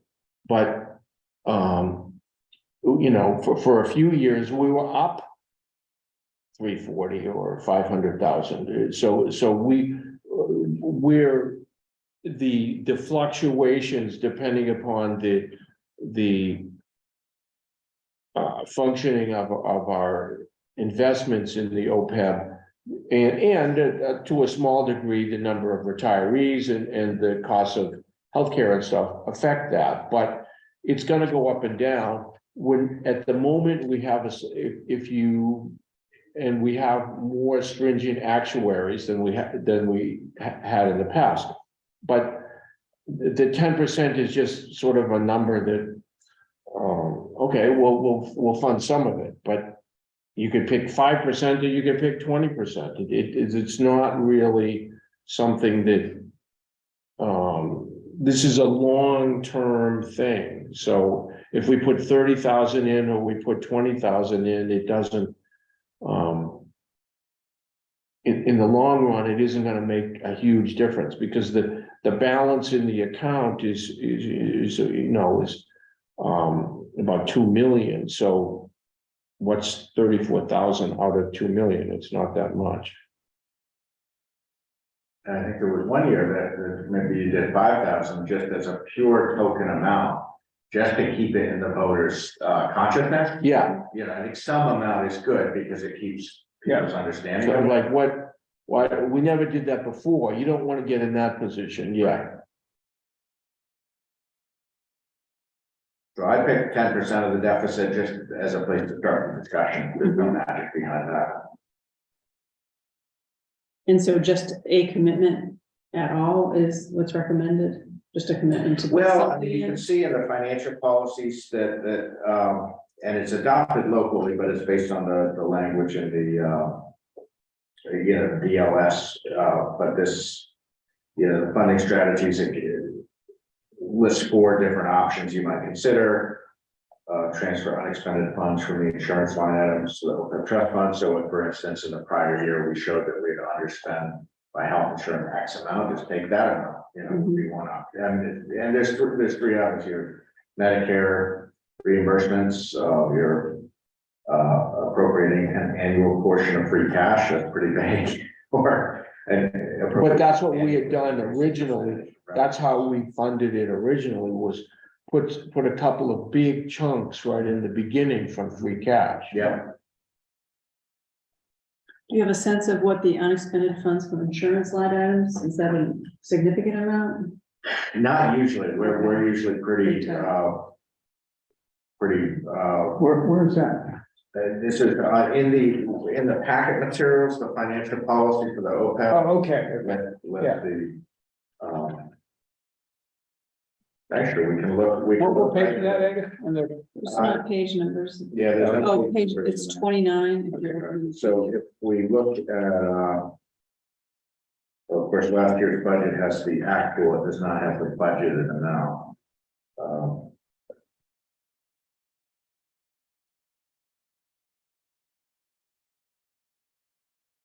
Yeah, I don't know what we budgeted last year. I can see what we spent on health insurance.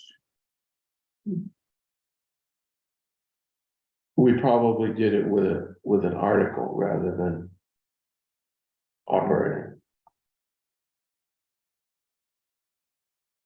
I mean, that's actually, I'll make this observation. So one thing you may have noticed in the budget, under the benefits section, in prior years, there is an OPEB line in the operating budget, and it's always been funded at zero. And so I just left it out of this year's budget presentation because there's no activity. You could put it into the operating budget. There's an account set up for that. Mhm. It's traditionally been done by article, so that's, I didn't see the need to put it in both places, especially funded at zero. But I mean, theoretically, if you did put it at, if you put it in the operating budget funded at $1, and then late next fiscal year, do a line item transfer from an underspend into that line, and then transfer that to OPEB. I don't know. I'd have to run that through Kenny to see. Yeah, seems kind of He would complicated. love you. He would not. Yeah, that's what it was. Yeah, so what did we budget health insurance last year? Where's that under? Insurance fund? No, health insurance.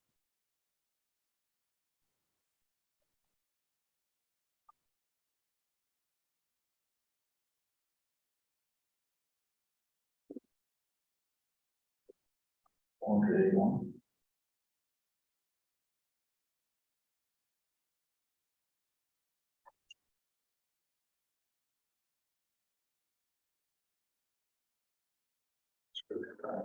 What was the budget? So, oh, yeah, I mean, we spent all but $2,000 of health insurance in FY22. Mhm. So we were right up to the wire there. And the town's Medicare Part D reimbursements, do you have this, how much that is? I'm not sure if that's the same thing as FICA. Is that FICA? I don't know.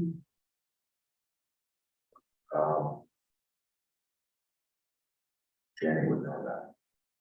It would be nice to have some rhyme or reason to what the number we pick. I mean, we do the actuarial study every year by Yeah, law. yeah. So we will always have a documentation of the shortfall Mhm. or the surplus, as the case may be. Mhm.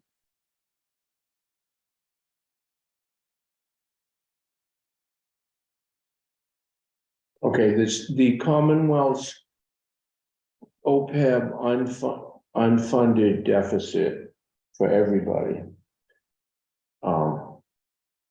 is 53 billion with a B. They're underfunded or unfunded? Unfunded, underfunded. The PERAC report, listen to this. So this can make you feel better about how we're doing. The PERAC report shows that more than 30 communities across Massachusetts have not set aside a single cent for the obligations.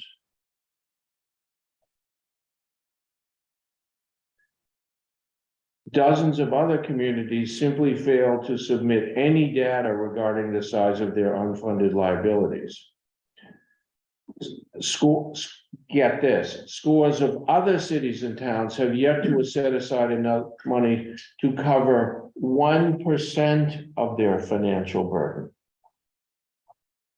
And so we're like, at the moment, 95% covered, and a year or two ago, we were 105% covered. So that just shows you where we are compared to.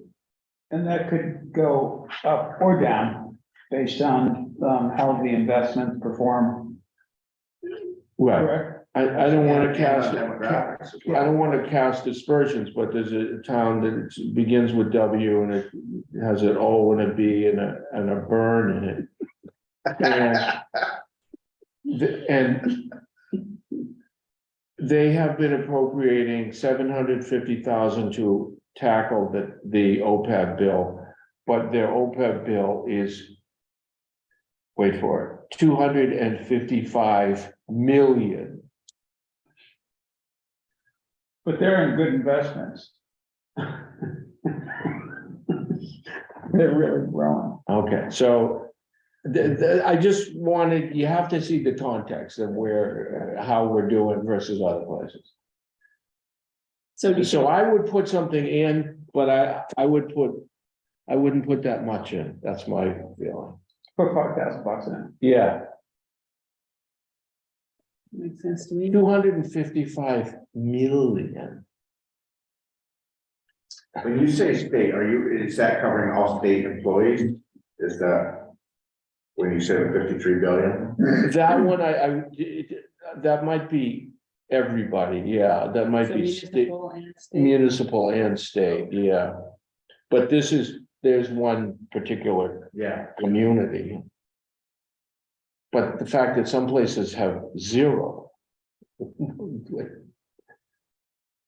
So, So do you think we should change? Is this gonna cause problems with the agenda for the finance committee? No.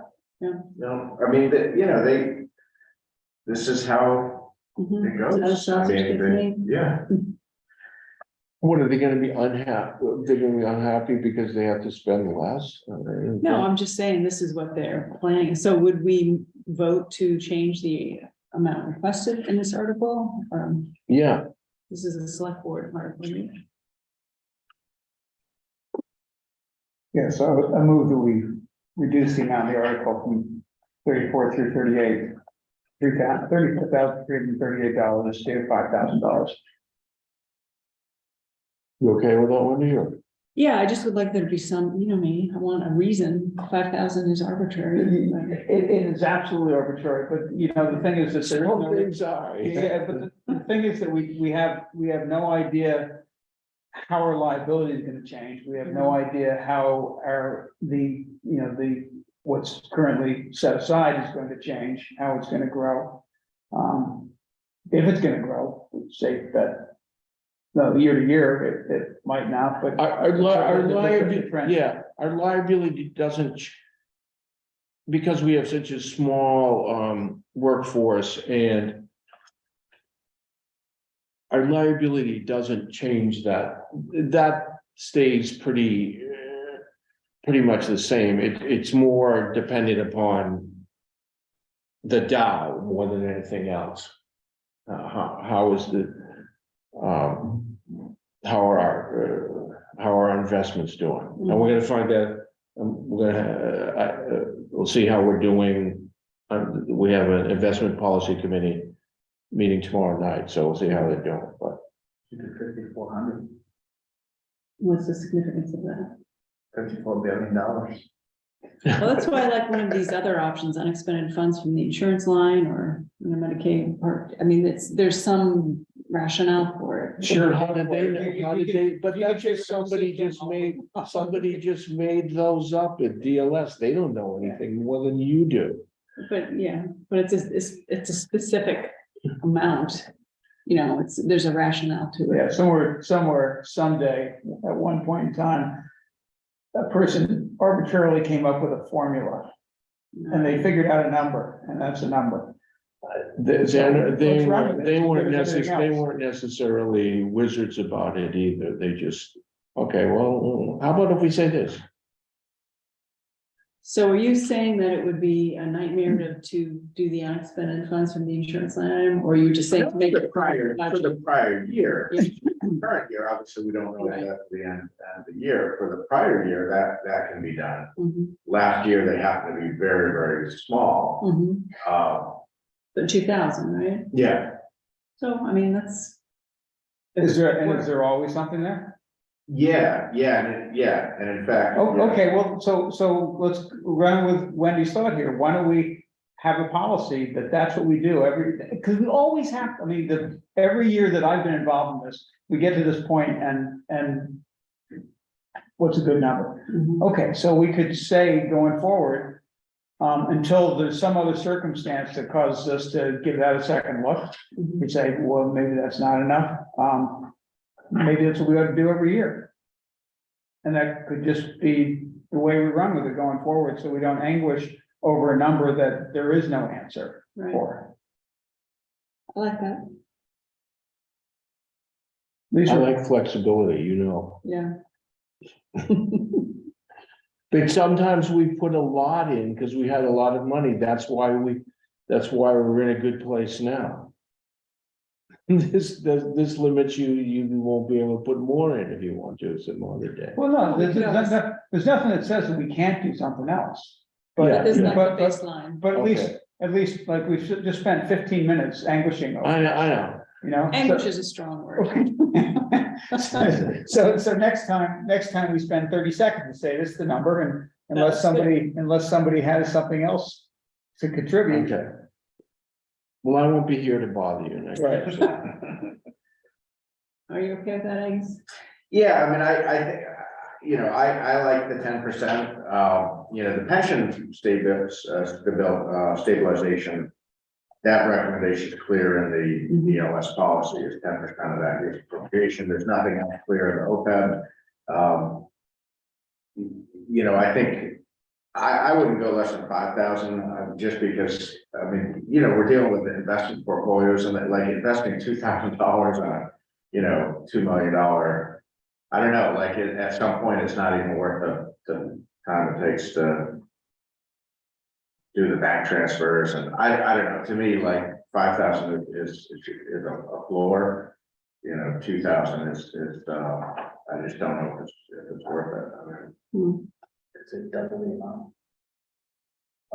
Insurance. There, you know, there is money, it isn't all invested, like part of it is in sort of not really, the much more liquid aspect of it, because there is, we are paying out benefits to that, and this stuff coming in, so it's a, the overall account does have debits and credits. Again, they ultimately don't change at the moment, don't change very much the overall balance, but stuff is coming in and out, and that's one of the reasons the line item on that has always sort of been zero lately, because it's very, the in and out of the contributions from the employees versus the outflow to the retirees has sort of been similar.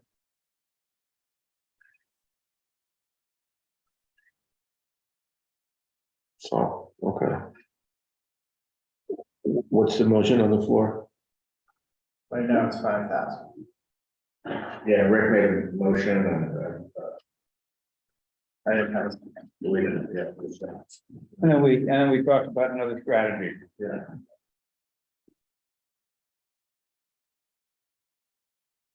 Okay, I'll withdraw my motion. Let's move on. Let's go. What is it? Let's go.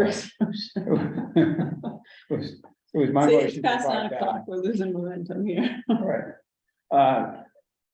Okay, well, my motion is out there for 5,000. We talked about another idea, which I was willing to go with. Angus made a valid point that if you consider the practicality of investing a tiny amount of money, it's probably not worth the effort. There also, there was a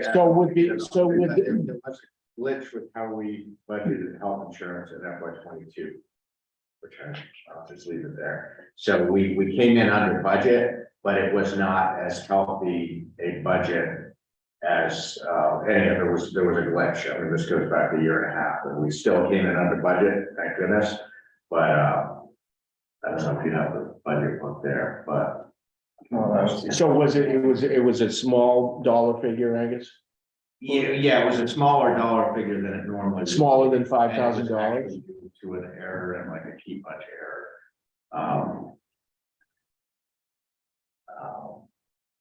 Yeah, I'd have to find my budget, but there was something that something didn't translate from one column to the next. It was like an error. So typically it would be. Typically it would be higher. So if you're using that as the basis, there was and we still came in under budget for health insurance, but as I think I've told you, I only carry a certain amount of contingency for a new hire or someone switching from an individual or family plan. So normally I would expect to see more like 20 or 30,000 in underspent for health insurance, not 2,000. So I wouldn't put too much stock in that number for last year specifically. Oh, all right, well, then that would be too much. for- So I think 5,000 is like a good round number. That's. It's as justifiable, it's as justifiable as anything else, Yeah. apparently. I mean, I like my number 34 through 38, but there's not an urgency to transfer that kind of money to it. The FY 21 amended. 10. So. So what's the difference? Could we do a percentage of the OPEB liability, just not as high as 10%? Would that be at least there's a rationale to that? Okay, how about 5% of it? Just I was so thinking, 17. I was thinking 2%. What if we did 1.6%? No. 2% would be what? 6,800? Yeah. Okay, Are you all right with 2%? Fine, Okay. All right, do you want to withdraw your motion? So I can. sure, I withdraw my motion. All right, I move that we change the amount and rationale on Article 18 to 2% of the the prior fiscal year end OPEB liability. Second, thanks, Archie. all those in favor? Aye. Sorry about that. Well, we got one with, we knocked one out. Anything else that they're doing tomorrow? What? What's on the select board, budget anyway? So that's a good question. So I kept the same amount in the professional technical services. And I didn't write up any kind of rationale for that. And so I think it's a good opportunity now for you to say, is that $10,000 the right number? Is it too much? Is it not enough? I do not think it's too much. And what's the current balance? I'm not seeing it quickly. The year to date is only 1246, so it's there's about 87, almost 87. What page you on? What did 20? Yeah. But as you know, there are different things that you have. It's like, We talked about using it so many times. That haven't yet, kind of come to fruition. Mhm. And it's also nice, for instance, like when if we want an assessment for something, that's like, appraisal, an appraisal, I meant to say, survey yeah. work for Portland, I think is the one expense, I believe it was paid out of there year to date. Yeah. It's not a lot of money in the scheme of things, and it does give you an opportunity. And to be honest, in some years past, we have needed more than that. Mhm. We haven't recently, but, Yeah, I think we're to stick with the 10. yeah.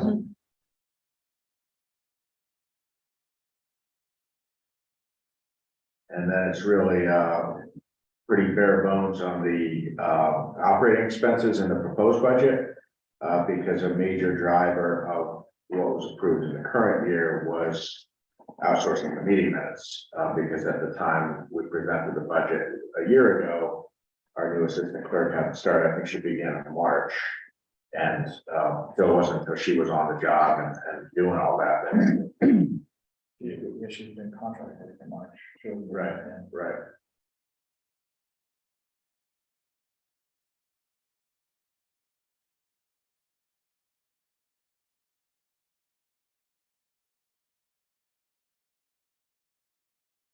Okay, so that's good. Yeah, that's good. And just, you know, I do carry in the town manager budget, some additional professional, continuing ed beyond what I specifically project for my own training and travel. So if there was ever a situation where the operating expenses were insufficient, I don't think that would happen, but if there was, you know, it's not like you wouldn't be able to go to MMA because it's not the budget.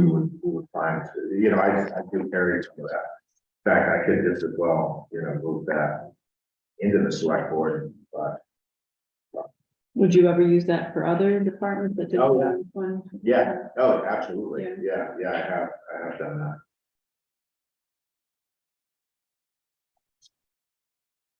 Not as a matter of practice, but. Right, but it's there. Yeah. So are there any items being discussed on Wednesday that we need feedback or you need feedback on or? No, that was part of why I started Yeah. with those is to get some of the hopefully easy ones out of the way. Yeah.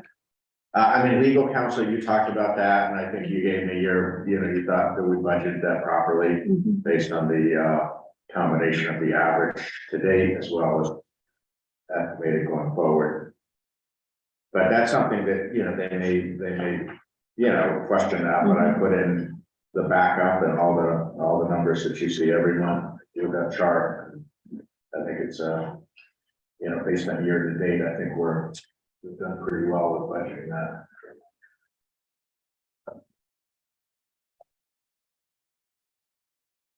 I don't think, just an editorial comment, this is with all the assistance that we have received from outside counsel, I don't think they've been, I don't think they've been overcharging us. No, I No. think it's been very reasonable and, you know, I think that we're, you know, getting good counsel, you know, and, you know, there's a lot of depth in their organization, which I think is really benefit for us. Very responsive. Yeah. as well. Yeah. Additionally, if there was a recount after every single person who had a recount that there was really no complaints about, used KP Law for their legal counsel. Oh, interesting. So, an idea. Mhm.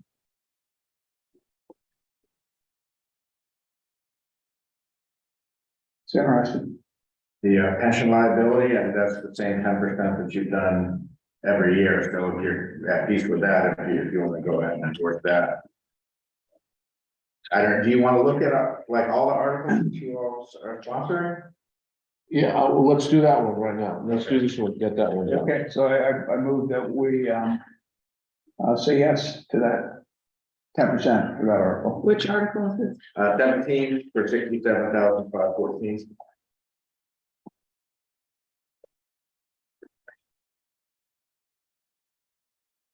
So what are we doing here? So everyone knows. Transferring, No, I'm just editorializing, but we're paying extra that more than Essex Retirement is requesting, but we're in a deficit, we're unfunded, we have an unfunded liability on our pension, way more significant than our OPEB situation. And so even though Essex is not wanting to take our money, we've already been down that road, they won't take extra money. So so this is our way of slowly knocking that down, and at some point, this will help, and this is also one of the reasons we got a AAA bond rating, that we've been doing this. We haven't been doing this as long as the OPEB, but But Essex has been accelerating, I'll use the word. right, exactly, Their required contribution, right? yes. So this 10% is the amount that's recommended that you mentioned? Yeah, 10% of that year's retirement. That was my idea. Wasn't it? So, and I think we talked about this a month or two ago with the auditor, but we based that on 10% of the town share of the retirement allocation. So we don't take the gross allocation, we take the net. Mhm. So if the water, they would need to fund their own liability. They have not typically done that or ever done that. That isn't part of their financial planning. Not yet. Okay. So these two policies financial policies we've looked at, you're good with those? Yeah, I mean, they were adopted. I was very new. That was December 2018. I think it's good. It's good practice every few years to look at them again. This was I hate to say it, but this was my idea, this one, Mhm. but DLS liked it, and so we all settled on 10%. Okay. But it's not, we still don't have a huge amount of money in there, like 300,000 or 400,000, but that's nice. I wonder what our overall deficit is. Excuse me? I wonder what the overall deficit is. Oh, I don't know. Don't necessarily. It would, you could figure out, you could just know that we're whatever 1.1% of Essex and see what their deficit is and multiply it by 1%. That's. All right, I move to approve Article 17 as written. Second. All those in favor? Aye. Aye.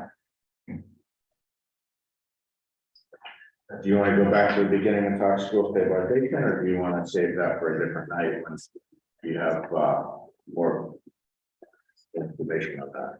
Yeah, I think we should wait. No. We know what that we have in the account. Mhm.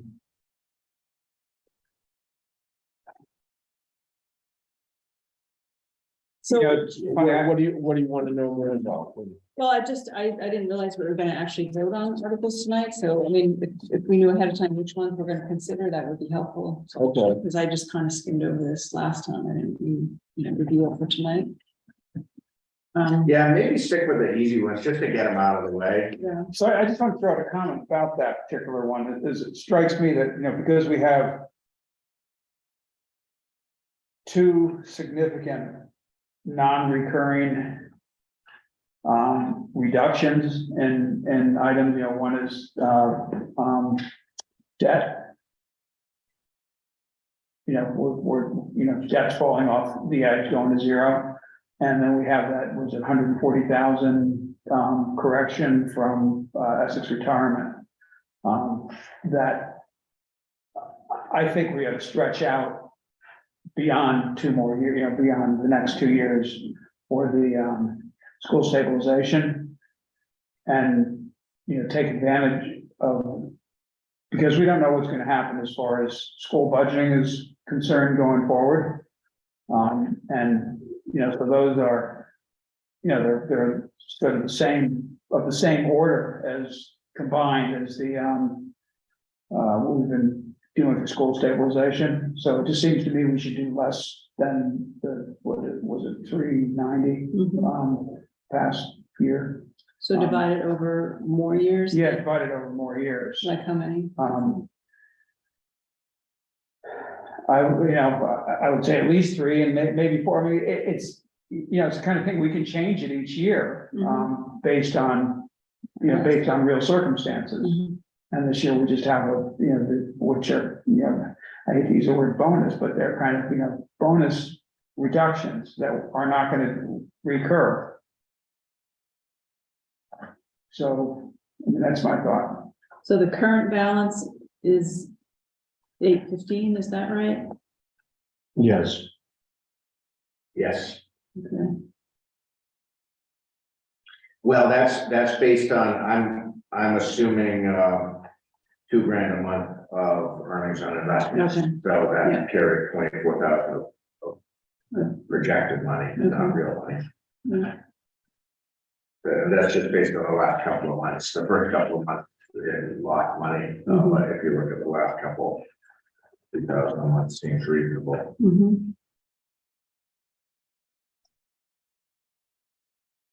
Yeah, we don't have to come up with that number now. I just wanted to get that out there. Yeah, no, I think that makes sense. I'm just not sure how far out to go, like how. It would be good to have some kind of plan for, like, are we gonna do that for 4 years or, and then just divide the amount, or you just wanna do it year by year? I personally think it makes sense to do it year by year based on Yeah. real circumstances. Yeah, See, I just have, my opinion is the people that paid this money in.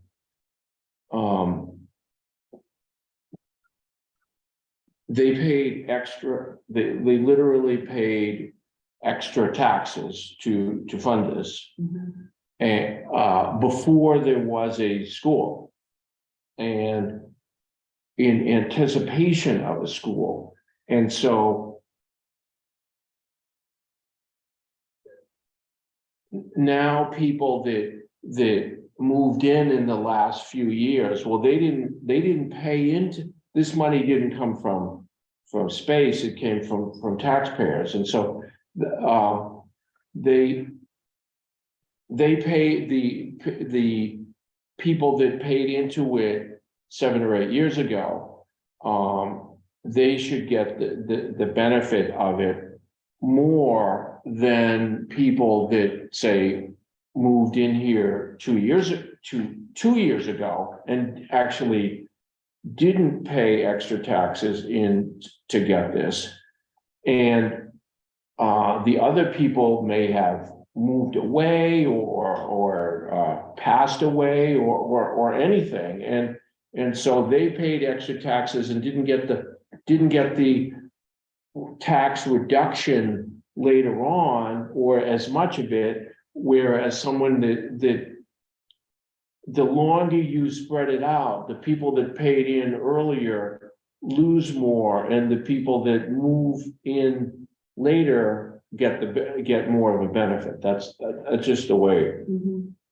That's sort of my thinking on it. Why not to have it go out too long? In other words, you prepaid for something and then you don't even get the benefit out of it if you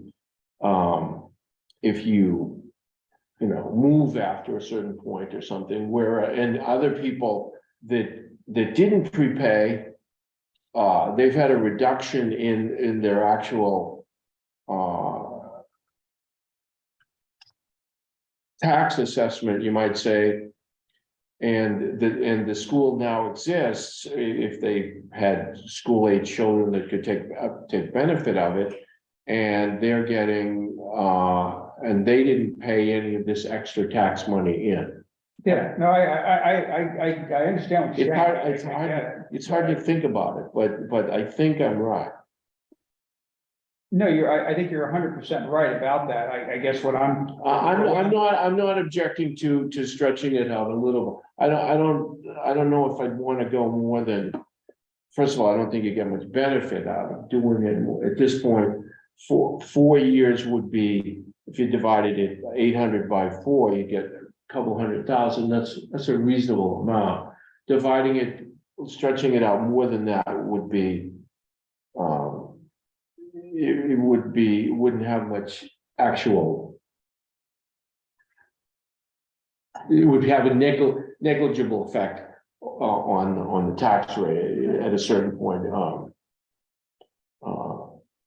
Okay. Okay, it'd be 160,000 if you divide it by 5 or. I don't know.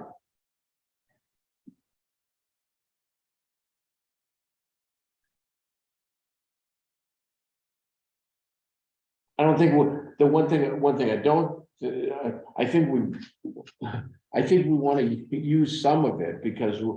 Yeah, Yeah. absolutely, yeah, I Yeah. wasn't suggesting you not using any of it, I'm Yeah. just, you know, so we, as I said, we have. This two year, significant- this year we lucked out Yeah, twice. two significant non-recurring, reductions in line items and you know, we could just as easily on the, Essex Regional Retirement System, we could just as easily see $140,000 increase. Now, who knows, based on, it doesn't seem to be very predictable. You know, what's going on there, you know, last year it shot up, this year it shot down. So I don't know what to make. Hard of to that. figure, yeah. Yeah. You want to do 3, you want to do 4? I was thinking, well, would have been 390. So, oh, you mean years? Yeah, yeah. I would go for, Sounds you good to know, me. so that'd be about 200,000, a little over 200,000 this year. And, but you know, the thing is, we could very well have a very similar conversation next year, only the numbers could look a lot different. We might say we should offset differently. Yeah. Sounds good. Okay, So what number would you use to divide up by 4 years, the 815, or? I mean, that's based on, when we just say 200,000, it's easier to. yeah. Yeah. Okay.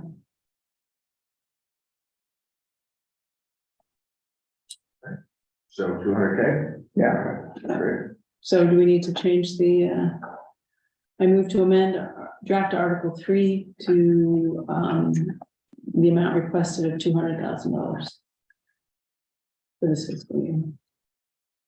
Second. All those in favor? Aye. Aye.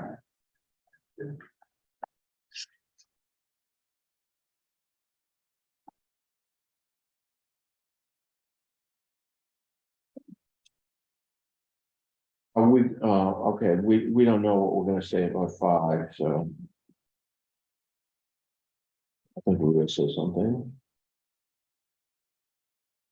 What about 15? Do we have any idea what we might have to say about 15? No, I really, I don't think we do. You know, just pricing on that.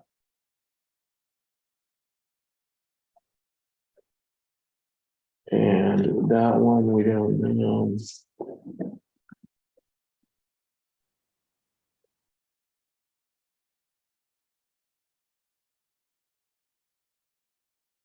Now we can do the MBTA communities grant matching funds, Where's that? Article 37, 37, okay, and that's, yeah, so I move to approve Article 37 in the amount of $7,500. Second. discussion. All those in favor? Aye. Aye.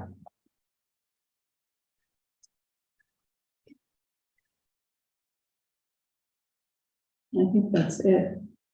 Ones that we have. I mean, I'm in favor of the wiring inspector thing. Do we want to just get that out of the way? Sure. Which one's that? Yeah, that's 39. So move It's just something we have to do. Yeah. Right, yeah, so who we adopt MGL, chapter 156, section 32A. Regarding wiring inspectors. Second. All those in favor? Aye. Aye. Aye.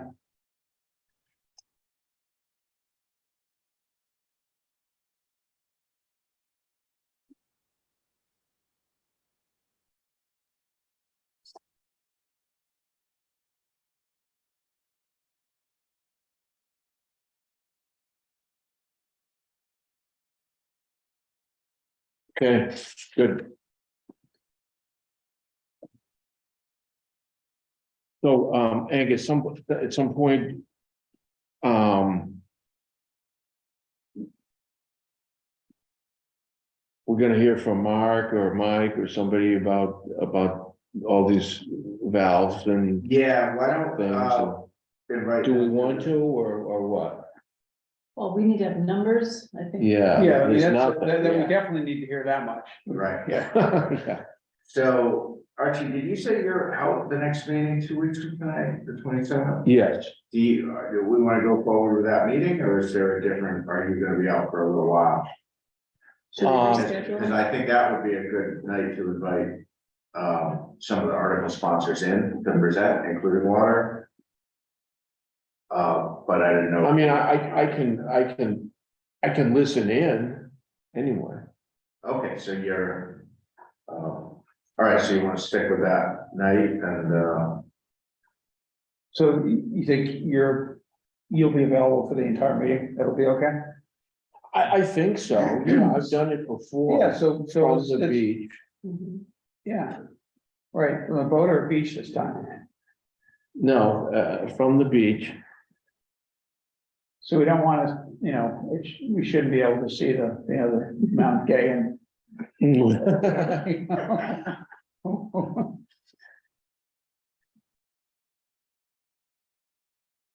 All right, is that how you want to spend your vacation? I've done it before, yeah. All right. So you'll endure it again? and, I'm planning to be out prior Thursday and Friday. So I'll be looking to wrap up the packet on Wednesday of that week, this school vacation week, so. So should we consider changing the meeting to accommodate your schedule and Archie's? It's up to you. I mean, I could do a packet on that timeline. It's just not gonna be, if there's something that comes in Yeah. after, I won't capture it, so. What do you think, Brent? So I would, what time am I going? I think I'm leaving on the 25th, so I'm not leaving until, but Rick, you can work with on the agenda too. Sure, okay.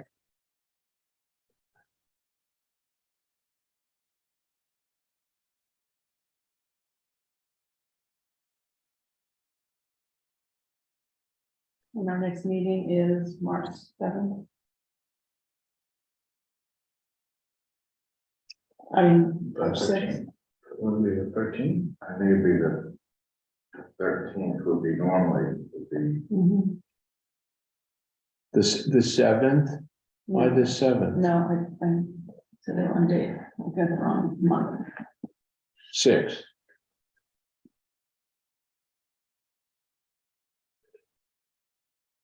Yeah, so the next one currently is scheduled for the 13th after the 27th. Mhm. And, I will,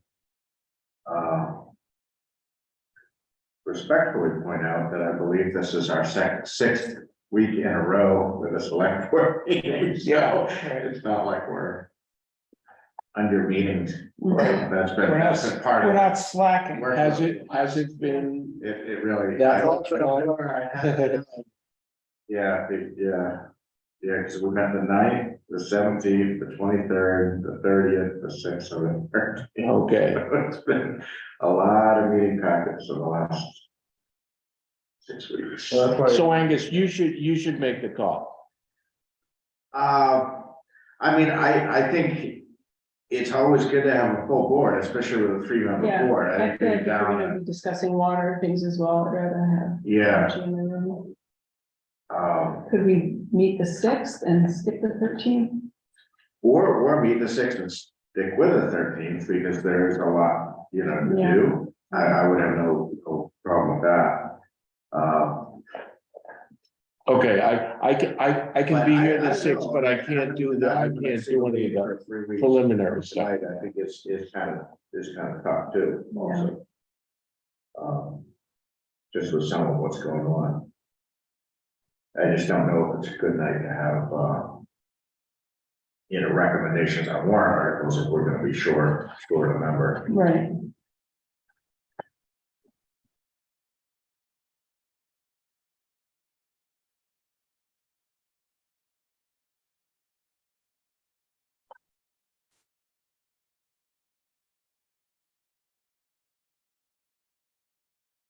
All right. It's up to Angus. I can, I can still vote from remotely. It's only if. So you're out of town that whole week? right? Yes. Okay.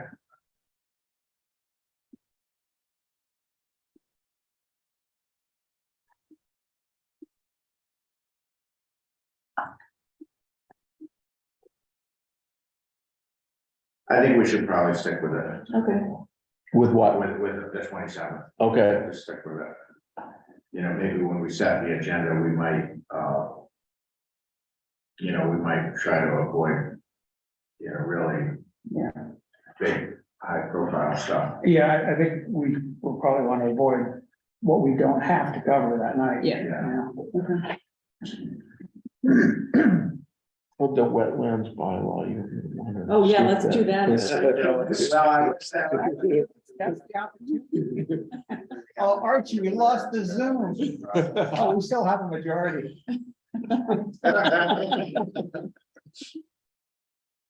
I haven't heard, the meeting I went to, they were discussing a pared back version. Okay. But I have not seen that. Okay. Yeah, because at some point that'll need to be circulated and Right. sent to council and all that. Right.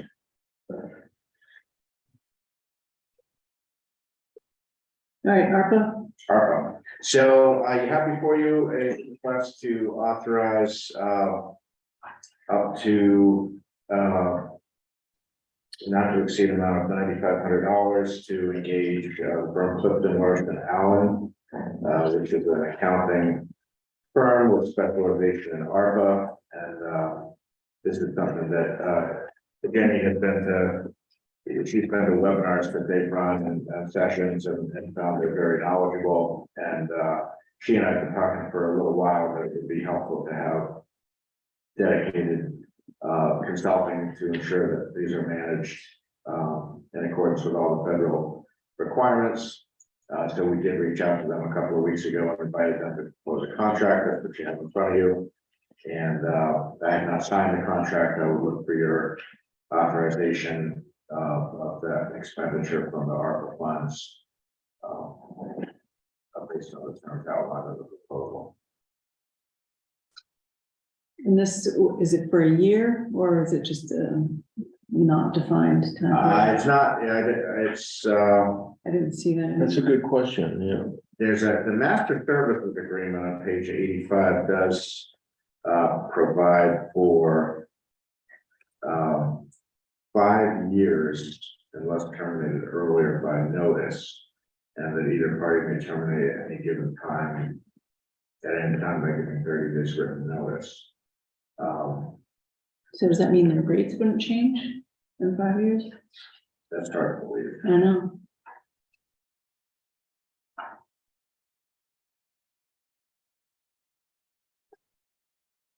But we wouldn't likely need it for that long, would we? Yeah, we would. Okay, on that. Now, the rates are only guaranteed through June 30th of this year on page 88. Maybe subject to the billing rate guarantee date, the rates may be adjusted as agreed between you and CLA through a new statement of work.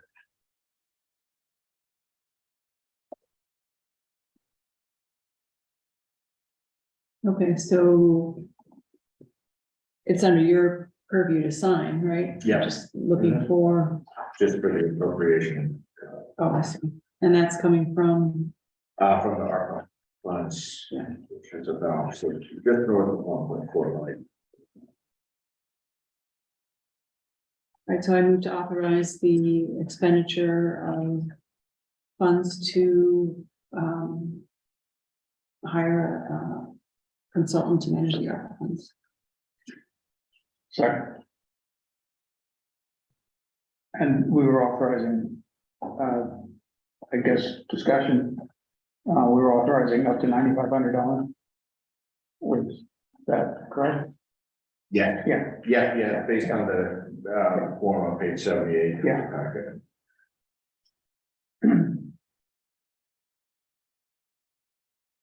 All's in favor It, or discussion? yeah, it doesn't say the amount, does it? Oh, it No. does. It says Oh, not to yeah. exceed 90%. Yeah. Yeah, okay, I missed that. Okay. What page is that on again? 78.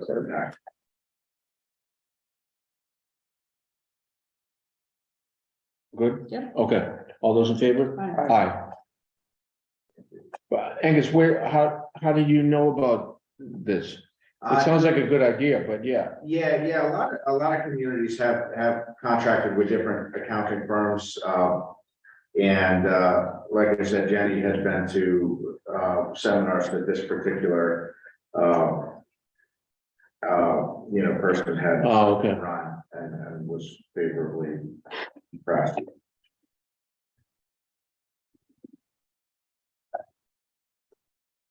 Oh, okay, we got one last one here. We can maybe not. I don't know. I don't think I know enough about this to make much. Number 20.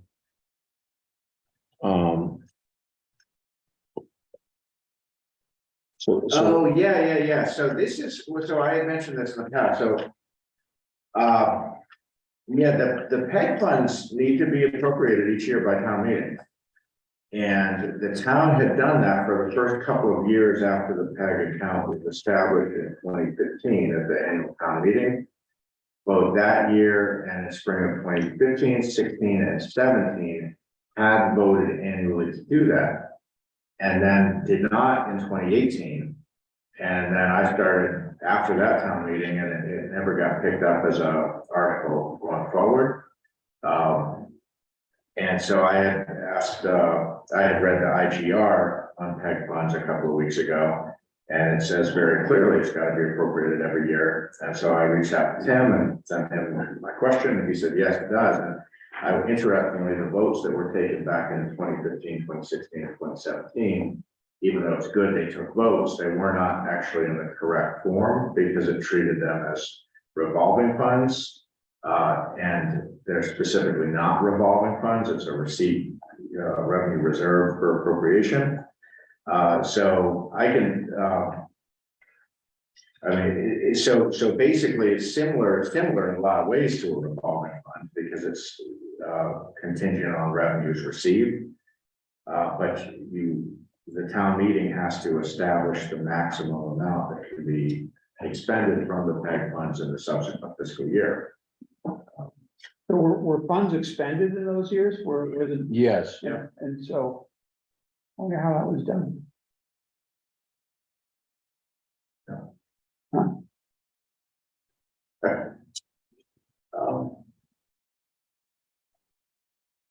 So I think there's a couple of things to discuss on this. One is, in setting that amount, I did go back to the 2015, 16, and 17 town meeting reports, and the amounts seemed fairly arbitrary. They were kind of round numbers. There was no detail provided any more than there would be in the revolving fund article, basically not to exceed amount.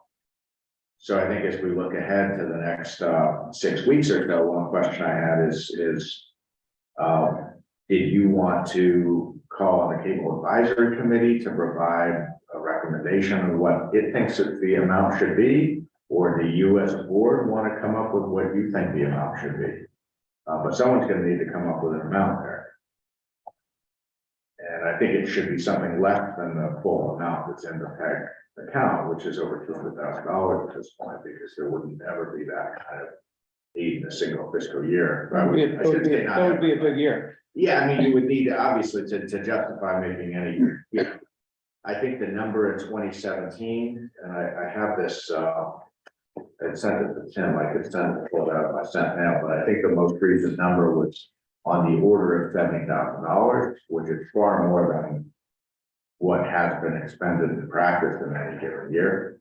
So, So isn't that, Angus, isn't that about the incoming amount? Isn't it about between the two companies? Isn't it about 70,000 that's on the revenue side too? I mean, fewer people have cable than they did in the past. So that probably affects things somewhat. yeah, I think it's a little less than that, but I think you're in the ballpark. The credits through, and this report I have is just through November 30th, but as of that point, the fund had received $23,082 and had expended $3,470. This is a couple. So that was through November. This is through November. Okay, so November would be the 5th month. So what, money that's appropriated and not spent, does that revert to the general fund or does it go back to the It pay? stays in the. No, it just keeps getting Alright. bigger. All right. So what is the point of appropriating it then? Just that, that's. Just that, That's something. I mean, Yeah. yeah, it's been collected, but somebody has to give approval to spend the money, yeah. I think we should ask the cable advisory committee to come up with what they think needs to be spent, because I mean, do we have a clue what it? Oh, we should know what their plan is, what kind of projects they wanna yeah. work on and. I mean, that will dictate how much money. Right. Well, and this kind of. What was the issue about the server or whatever?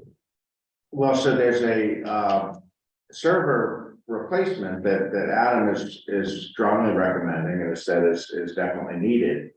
And that's actually been before the committee for a couple of meetings now. And one of the members is raising a question as to whether the cable company should be responsible for buying that instead of us. And honestly, budget and everything else, I don't have a lot of time to dig into that specific question at that point. So all I know is that our, AV person is recommending that we need the server and has gotten a quote. It is subject to procurement, so even if the funds were appropriated, we still got to go through procurement to get it. But they met about, 11 to 12 days ago. I was at that meeting, that was a couple of hours, not just on that topic, but that is something that's needed. It might need to wait until after July 1st so we can get this appropriation. The routine expenses are very, predictable and would be pretty easy to budget because we know basically what it costs for, Adam's time to produce the various videos and put them out. But any kind of expenditure, it would be, it's going to be difficult for that committee to think ahead of what it's going to need through June of next year. So I think the 2017 one, it definitely had like 70,000, which I think was far. I know it was far. That sounds like a number I remember, yeah.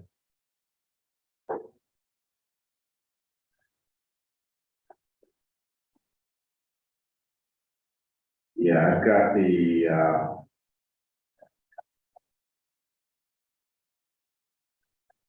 this is what I sent with Tim a week or two ago, and the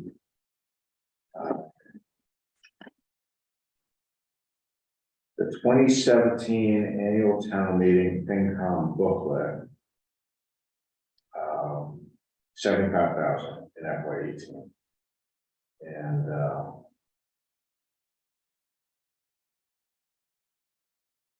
revolving account allows for the acceptance of funds received pursuant to the franchise agreement. And ensures that the funds are segregated from the town's general funds so that they be used for the purposes for which they have been collected, such as program-related wages, expenses, and equipment. Expenditures from this fund would be capped at $75,000 per FY18.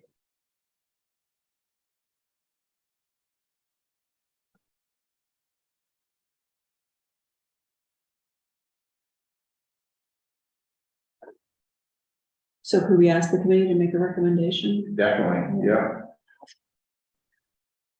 Yeah, I know we've talked about the need for that committee to be given a charge at some point. Mhm. And I guess that's not really defined what their charge is. And at some point, there ought to be some benefit the town gains from the, $200,000+ that's held. And hopefully, there's some program or some significant project that, that benefits. Benefits residents. Yep. So, yeah, the articles back in 2015, 16, and 17 cited the revolving fund statute, which is General Law, Chapter 44, Section 53E.5. But this is from Tim's advice. He said, instead, the legislature wants municipalities to utilize General Law, Chapter 44, Section 53F and 3/4 for cable access fees. So he gave recommended language. Would be article blank, PEG access receipt reserved for appropriation. To see if the town will vote to appropriate a sum of money from the PEG access and cable related fund for the purpose of funding establishment for cable related expenses.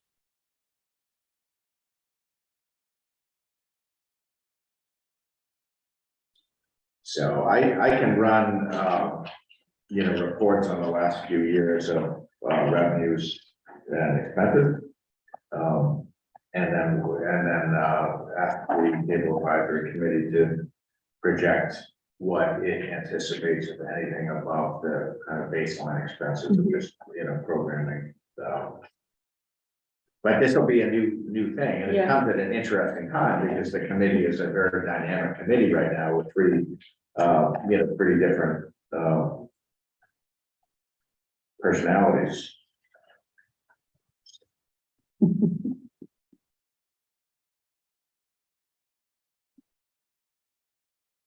So I don't think it'll be, I think it should be a very run-of-the-mill article, but it probably won't be. Right.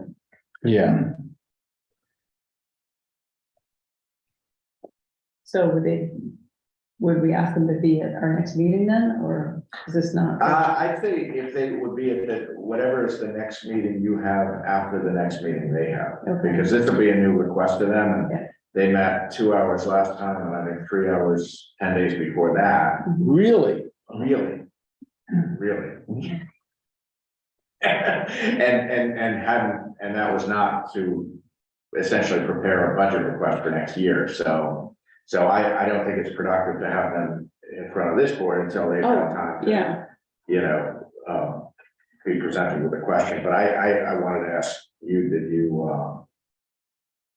want them to do that, or did you want to do that? So, I think we need to know what the plan is Yeah. and how much they need. yeah.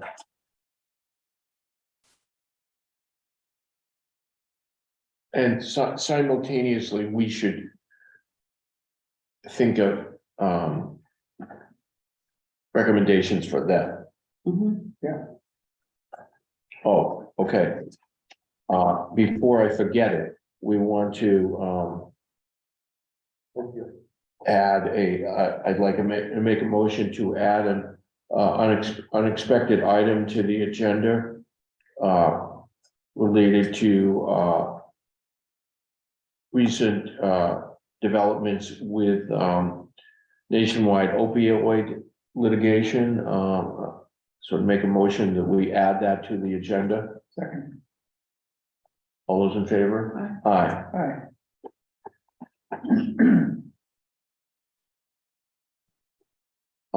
Okay, I just wanted to do that before we forget. Let's finish off. Next item is the town manager contract.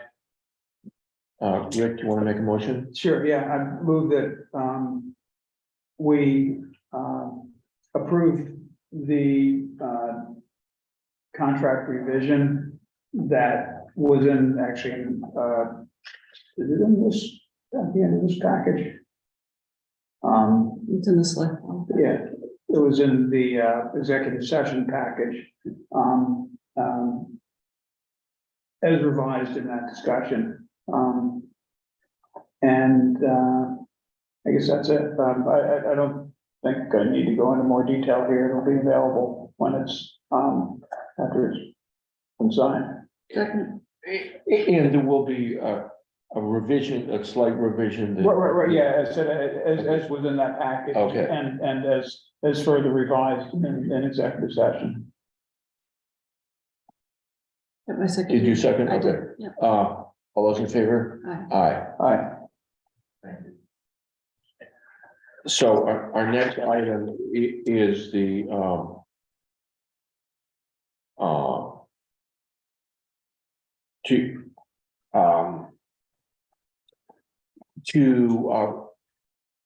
I guess I'll make the motion and then we can discuss it. I make a motion to approve the additional,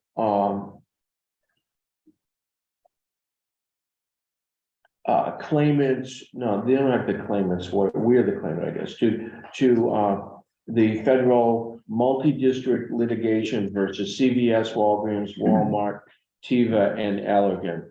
And so basically, these other corporations have also signed on to the national opioid litigation. The town has been a party to the class action suit. There's been a national awarding of additional funds from these additional corporations, which is then will be distributed to the individual states, and a portion of that will be assigned to the town of West Newbury. Second. Comments, discussion? So as of yet, we don't know anything about the timing, we don't know the exact amount. We don't know how it will be directed for use, but what we do know is that it makes sense for us to participate in the class action suit as opposed for the town to consider any action on its own, because the cost to pursue the companies, the individual companies on their own would undoubtedly run into the hundreds of thousands or millions of dollars, which clearly we're not going to do. So this is an opportunity for the town to benefit from whatever form of opioid settlement there is for inappropriate distribution of opioids and promotion of use of opioids. Right. In no way does it seem like this will be a negative on the town. Right. Even if the stipulations on us using the funds, however they are, there will be some ultimate benefit to the town. Yeah. All those in favor? Aye. Aye. I think we will log into the Attorney General's portal that they provided in the link and execute an updated agreement. Settlement. Okay, we have a couple of updates and then getting near the end. Middle Street Bridge, there's not much new that I put in the packet, just the status of permitting. I did, Wayne and I did have our meeting on February 1st with the grant administrator, and basically they said that they don't know if they're going to be entertaining a request for extension past the current fiscal year, and that they're not going to know that until after they've received the third quarter Mass Works reports. We do quarterly reports every 3 months, and the next one will cover January, February, March. So their advice to us was, when we do our quarterly report at the end of March, just let them know where we're at and what the prognosis is, and how to like in a scenario where we can get the project under construction next year. That will have a lot to do with both whether we can identify other grant funding, as well as whether the city will engage with an updated MOU and funding commitment. So we asked them, should we keep you apprised if progress is made in the meantime? They said, no, just send us their quarterly report. So, it was a good conversation. We talked for a little while. And I mean, when I say it was a good conversation, they didn't blow us off. They listened to what we said. But they really couldn't tell us anything because that direction had not been set at more senior level of the Commonwealth at this point, so. So our focus is, working with the mayor's office as well as, what we'd really like to do is get, our local delegation, especially our new state rep, who we really haven't, developed a relationship with yet. We'd like to get this project on their radar and have other people looking at grant opportunities. But I do think there's probably a, pretty good chance that we will lose the funds at the end of the fiscal year. We'll make our best effort not to, but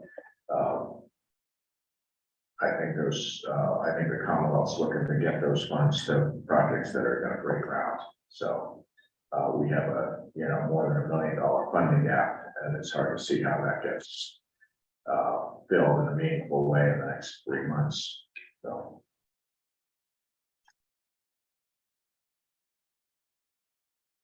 We'll see. We'll make our best effort and we'll see.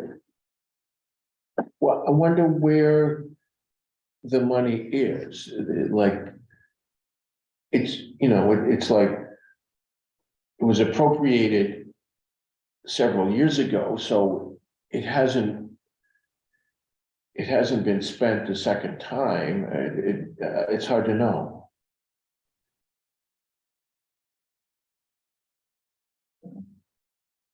It's like when we have a project that we didn't spend all the money, it didn't go anywhere. Maybe they just want to clear the books up and they don't like to drag things out, but. Probably depends on where it was appropriated at the time and which budget. Or did they borrow the money? I doubt it. I don't think so. No, I think there was an explanation going back a year or so. And, essentially it's included in 1 year's budget, and it's a problem for them if they have to keep carrying it over from year to year. And I don't know the details of that, but that's sort of my vague recollection of why they want you to lose it, to use it or lose it. Yeah, they may have other projects they're funding where there's a shortfall that isn't so daunting that could be filled with repurposing our grant funds, potentially, so.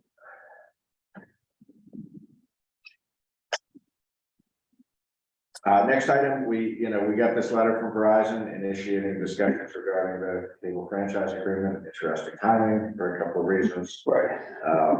So I thought it was worth at least an initial discussion of, as you know, in the past, the select board has been the negotiating party with Verizon. So I didn't know, looking ahead, do you want to keep it that way, or do you want to get the cable advisory committee more involved, either in their current form, or they have talked about potentially an interest in expanding their membership to maybe up to 5 members, possibly to include, for instance, someone from the school.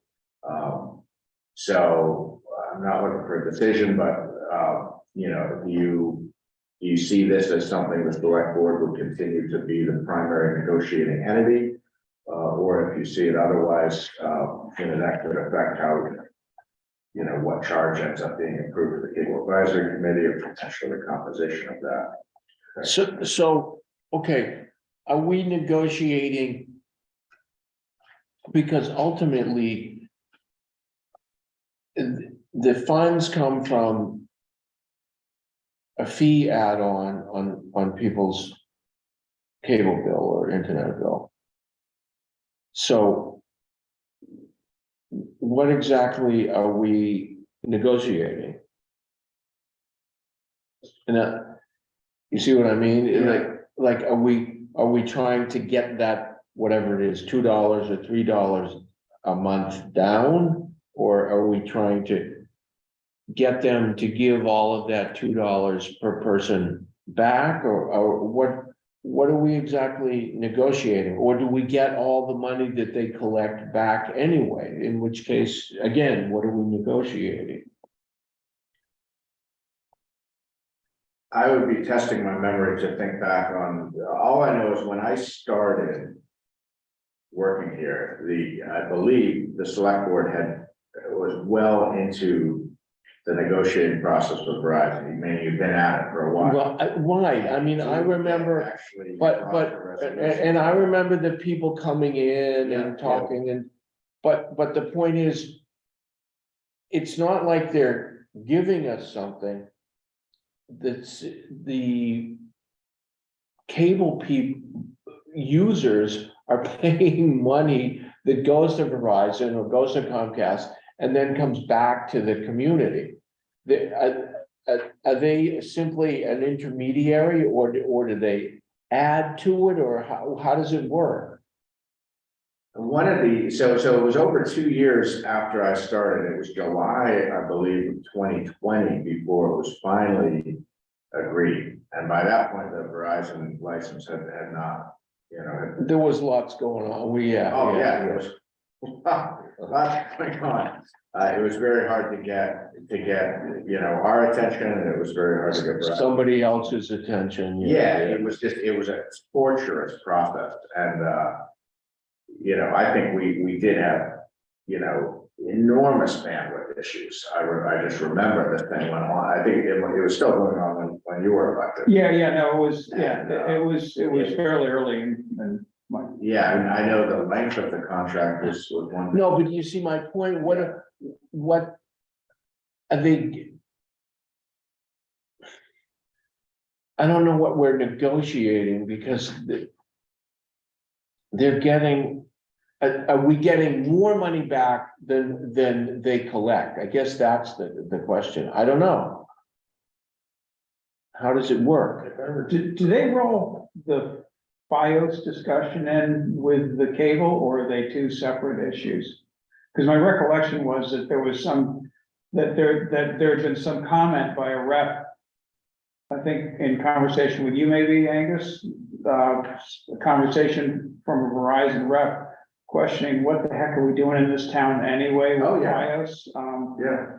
Ironically, of course, we were one of the rollout test communities. Yeah. Right, But he didn't understand why they were wasting their time on a little tiny town like this with BIOS.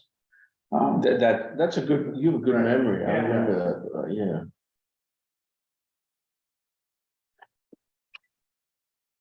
Well, we are one of the few communities that have two competing Right. providers, which is a good thing. I recall some of the negotiations dealt with like packages, like basic packages, like what's available in those. Things like that, like stuff that has nothing to do with monetary stuff. It's- Right, I mean, there were things that they, like, they're gonna set up a place where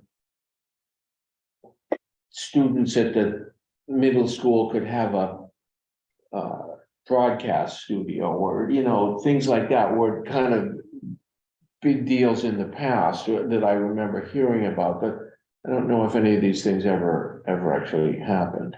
Well, I saw that email that Kelly Scott sent that had some I didn't get a chance to read, to just more than just glance at it, but it made some reference to BIOS, or Verizon was supposed to provide one or two of something and Comcast the other number, and it wasn't clear that either of them, it sounded like that either of them were actually meeting that up. I just glanced at it and didn't have the time, just trying to finish reading the package for this meeting, but. Are there any other committees that negotiate contracts on behalf of the town? Or is that typically the select board function? It's typically a select board function, since you're the signatory of the contract.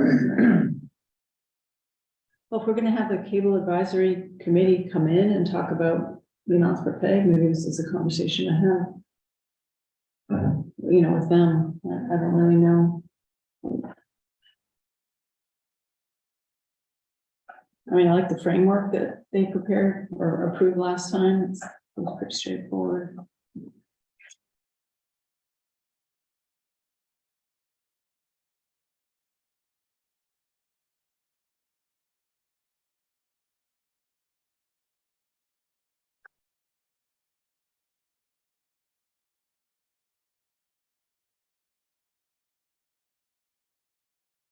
I mean, I know up north, we went through one of these and one of the big issues was what type of population density were they requiring in order to extend service to new areas, but that's Archie, when I was at the CAC meeting 2 Thursdays ago, I remember I was able to pull out of my phone some notes from McCarran back in the late stages of the negotiation in 2020, where he'd written a memo that outlined some of what were then the outstanding issues.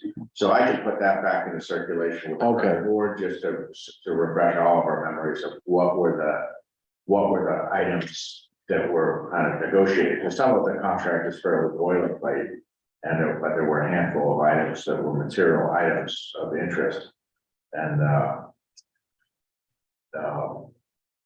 that'll be helpful just to remind all of us of what's at stake, what's to be gained or lost by this.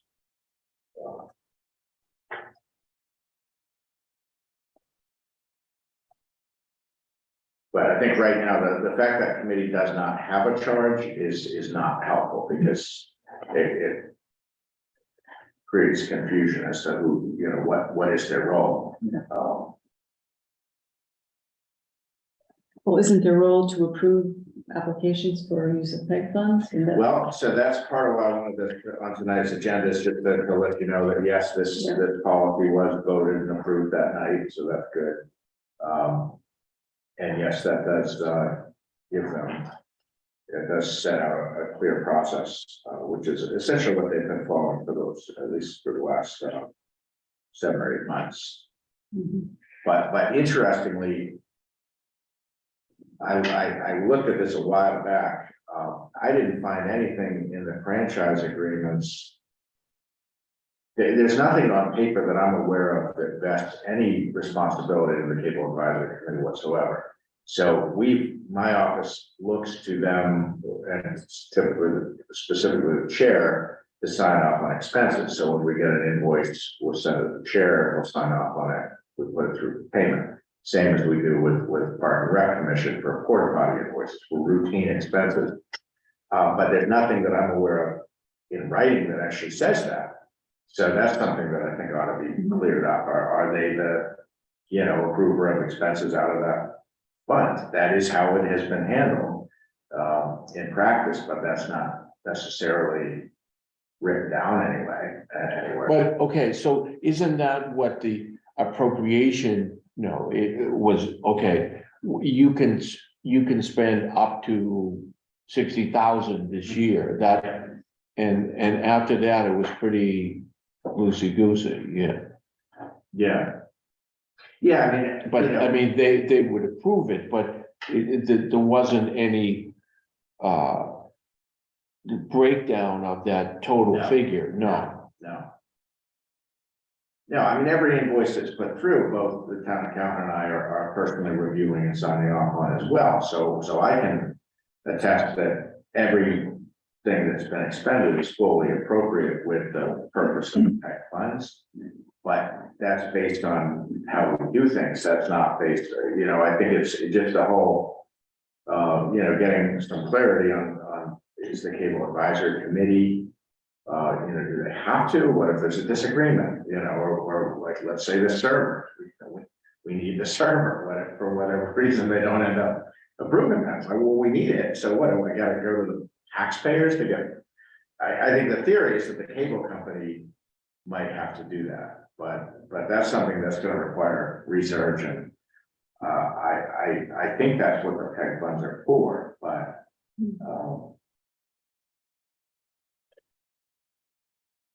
we'll have to research that, which is like, okay, I'll talk to you after town meeting. It's like, we got a lot of work to do.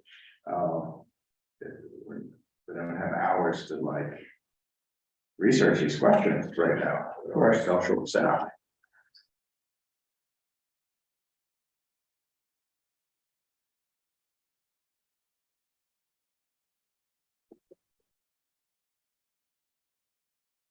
Okay, well, like I said, let's all of us think of if there's specific charge, things we want them to do.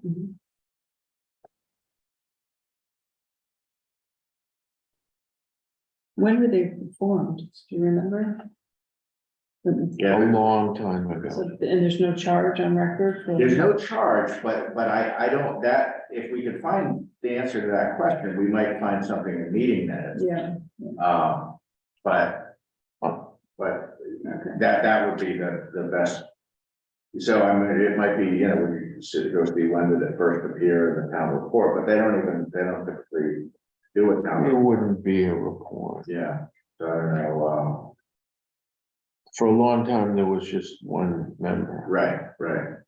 Is there any way to, actually, maybe there wouldn't have been funds, cable company funds coming in initially when the committee was formed? I mean, I'm just wondering if The it's possible. to PEG look at account that. was voted, it was established in the spring of 2015 by town meeting. That doesn't mean there weren't PEG funds before then, but that's when that account was established by town meeting. So Okay, it was probably right around that time, give or take a year, that the cable advisory committee was created. And that would be worth finding out, you know, what did the board adopt? Something that seemed like. Oh, I think it was before that, you know. Okay. Yeah, no, that's the 53 after 3/4. That's. Yeah, it was properly established Mhm. at town meeting. So we just need to find out when. No, I know, 2015. Oh, okay. Yeah. That was renegotiations then. Well, no, Archie's saying it was probably the cable advisory committee probably created that by a stretch. There's not a lot of records on that Okay. committee specifically.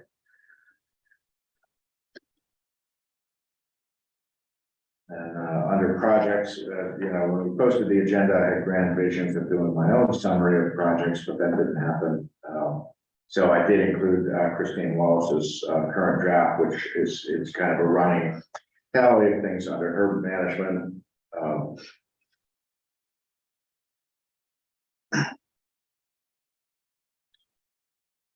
So I don't know if there's any questions on any of this.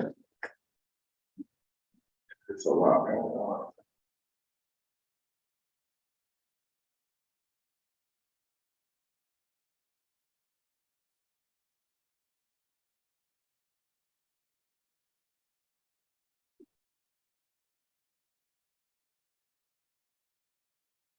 Hmm.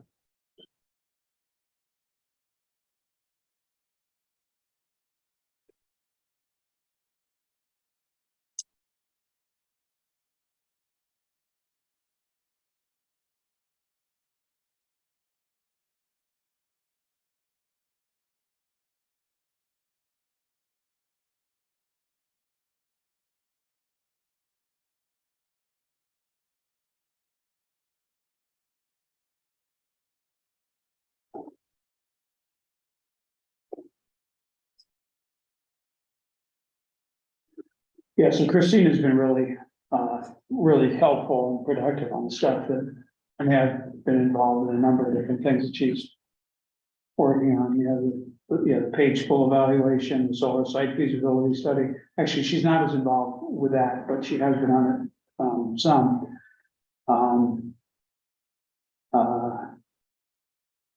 Yeah, there's a couple others here. She's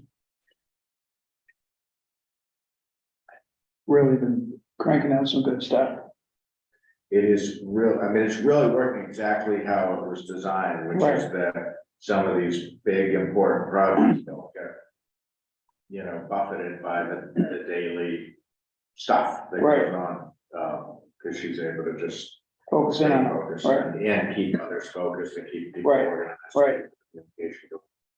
Yeah, no, it's great coming in like that meeting today where she had all the materials already, and it was like everything, I mean, we had that.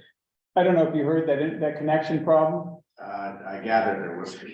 Yeah, well, but it was, as it turns out, it wasn't on our end. It didn't seem like it. No, apparently Michelle Rowden had a new headset. And she didn't realize it was the first time she tried to use it with Zoom. It worked with Teams, but she tried to use it with Zoom, and at least that's what she could figure out. So we fumbled for 10 minutes, at least 10 or 15 minutes, trying to get things to work, and finally, she just grabbed her old headset and it worked, so.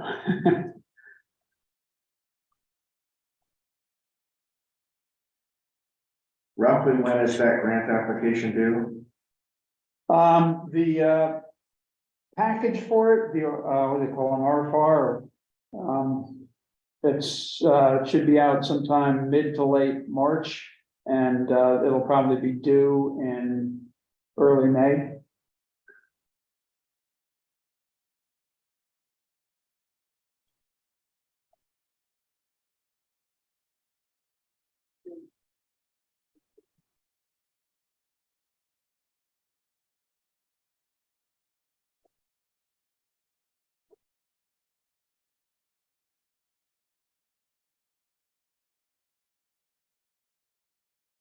Okay, anyone, things that we want to put on our next meeting?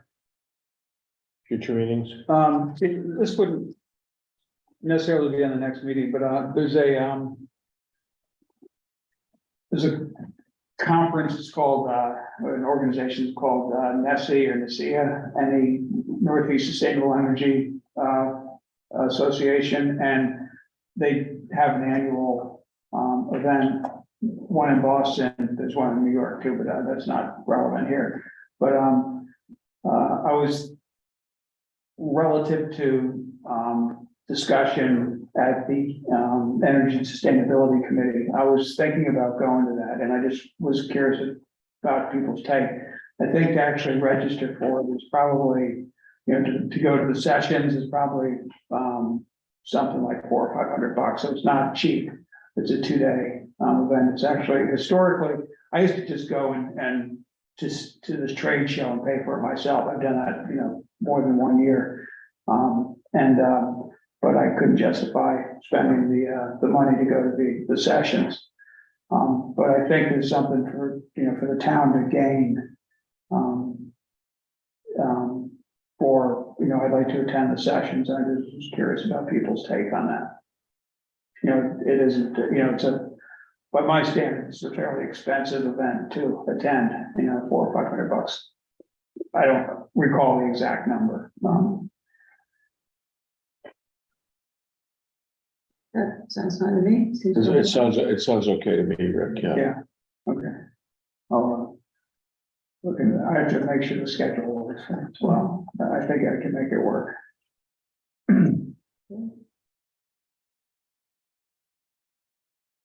March 28th, 29th. Those are the dates? Building Energy, Boston. Yeah, Building Energy Boston, yeah, okay. I thought it was early April. Yeah, okay.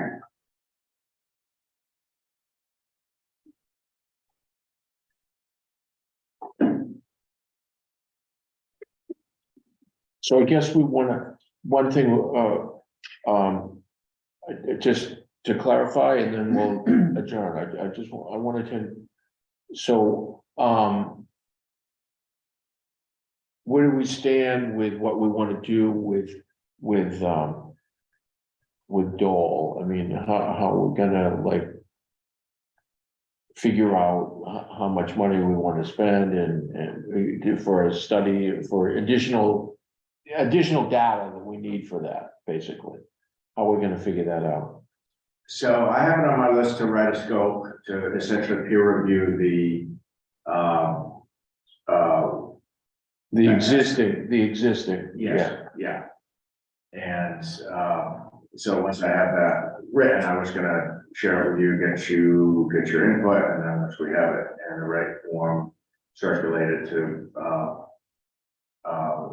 several firms and invite folks, Okay, and then that would be. Now, there may be additional work that you want to do.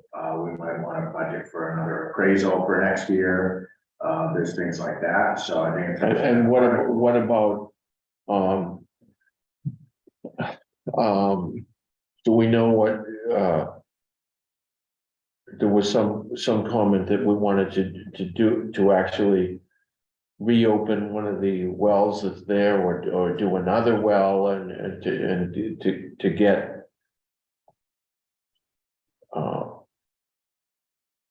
more current testing. You know, the permitting that was done has expired, right? Right.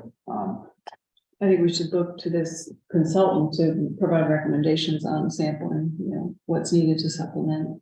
or it'll be updated. Further stuff. What are the, does anyone know what do we have to? Cause it seemed like someone recent, maybe it was Mike, do we have to drill another well? What happened to the ones that were there? It sounded like from what I don't know exactly, but it sounds like they essentially yanked the pipes out of the ground. Oh, they Yeah, did. they Oh. abandoned that. Oh, they just pull it back, back out? Yeah, I don't know if they pull them back out or They- cut them off or, yeah. Okay, So there have to be new wells installed. okay. That's too bad.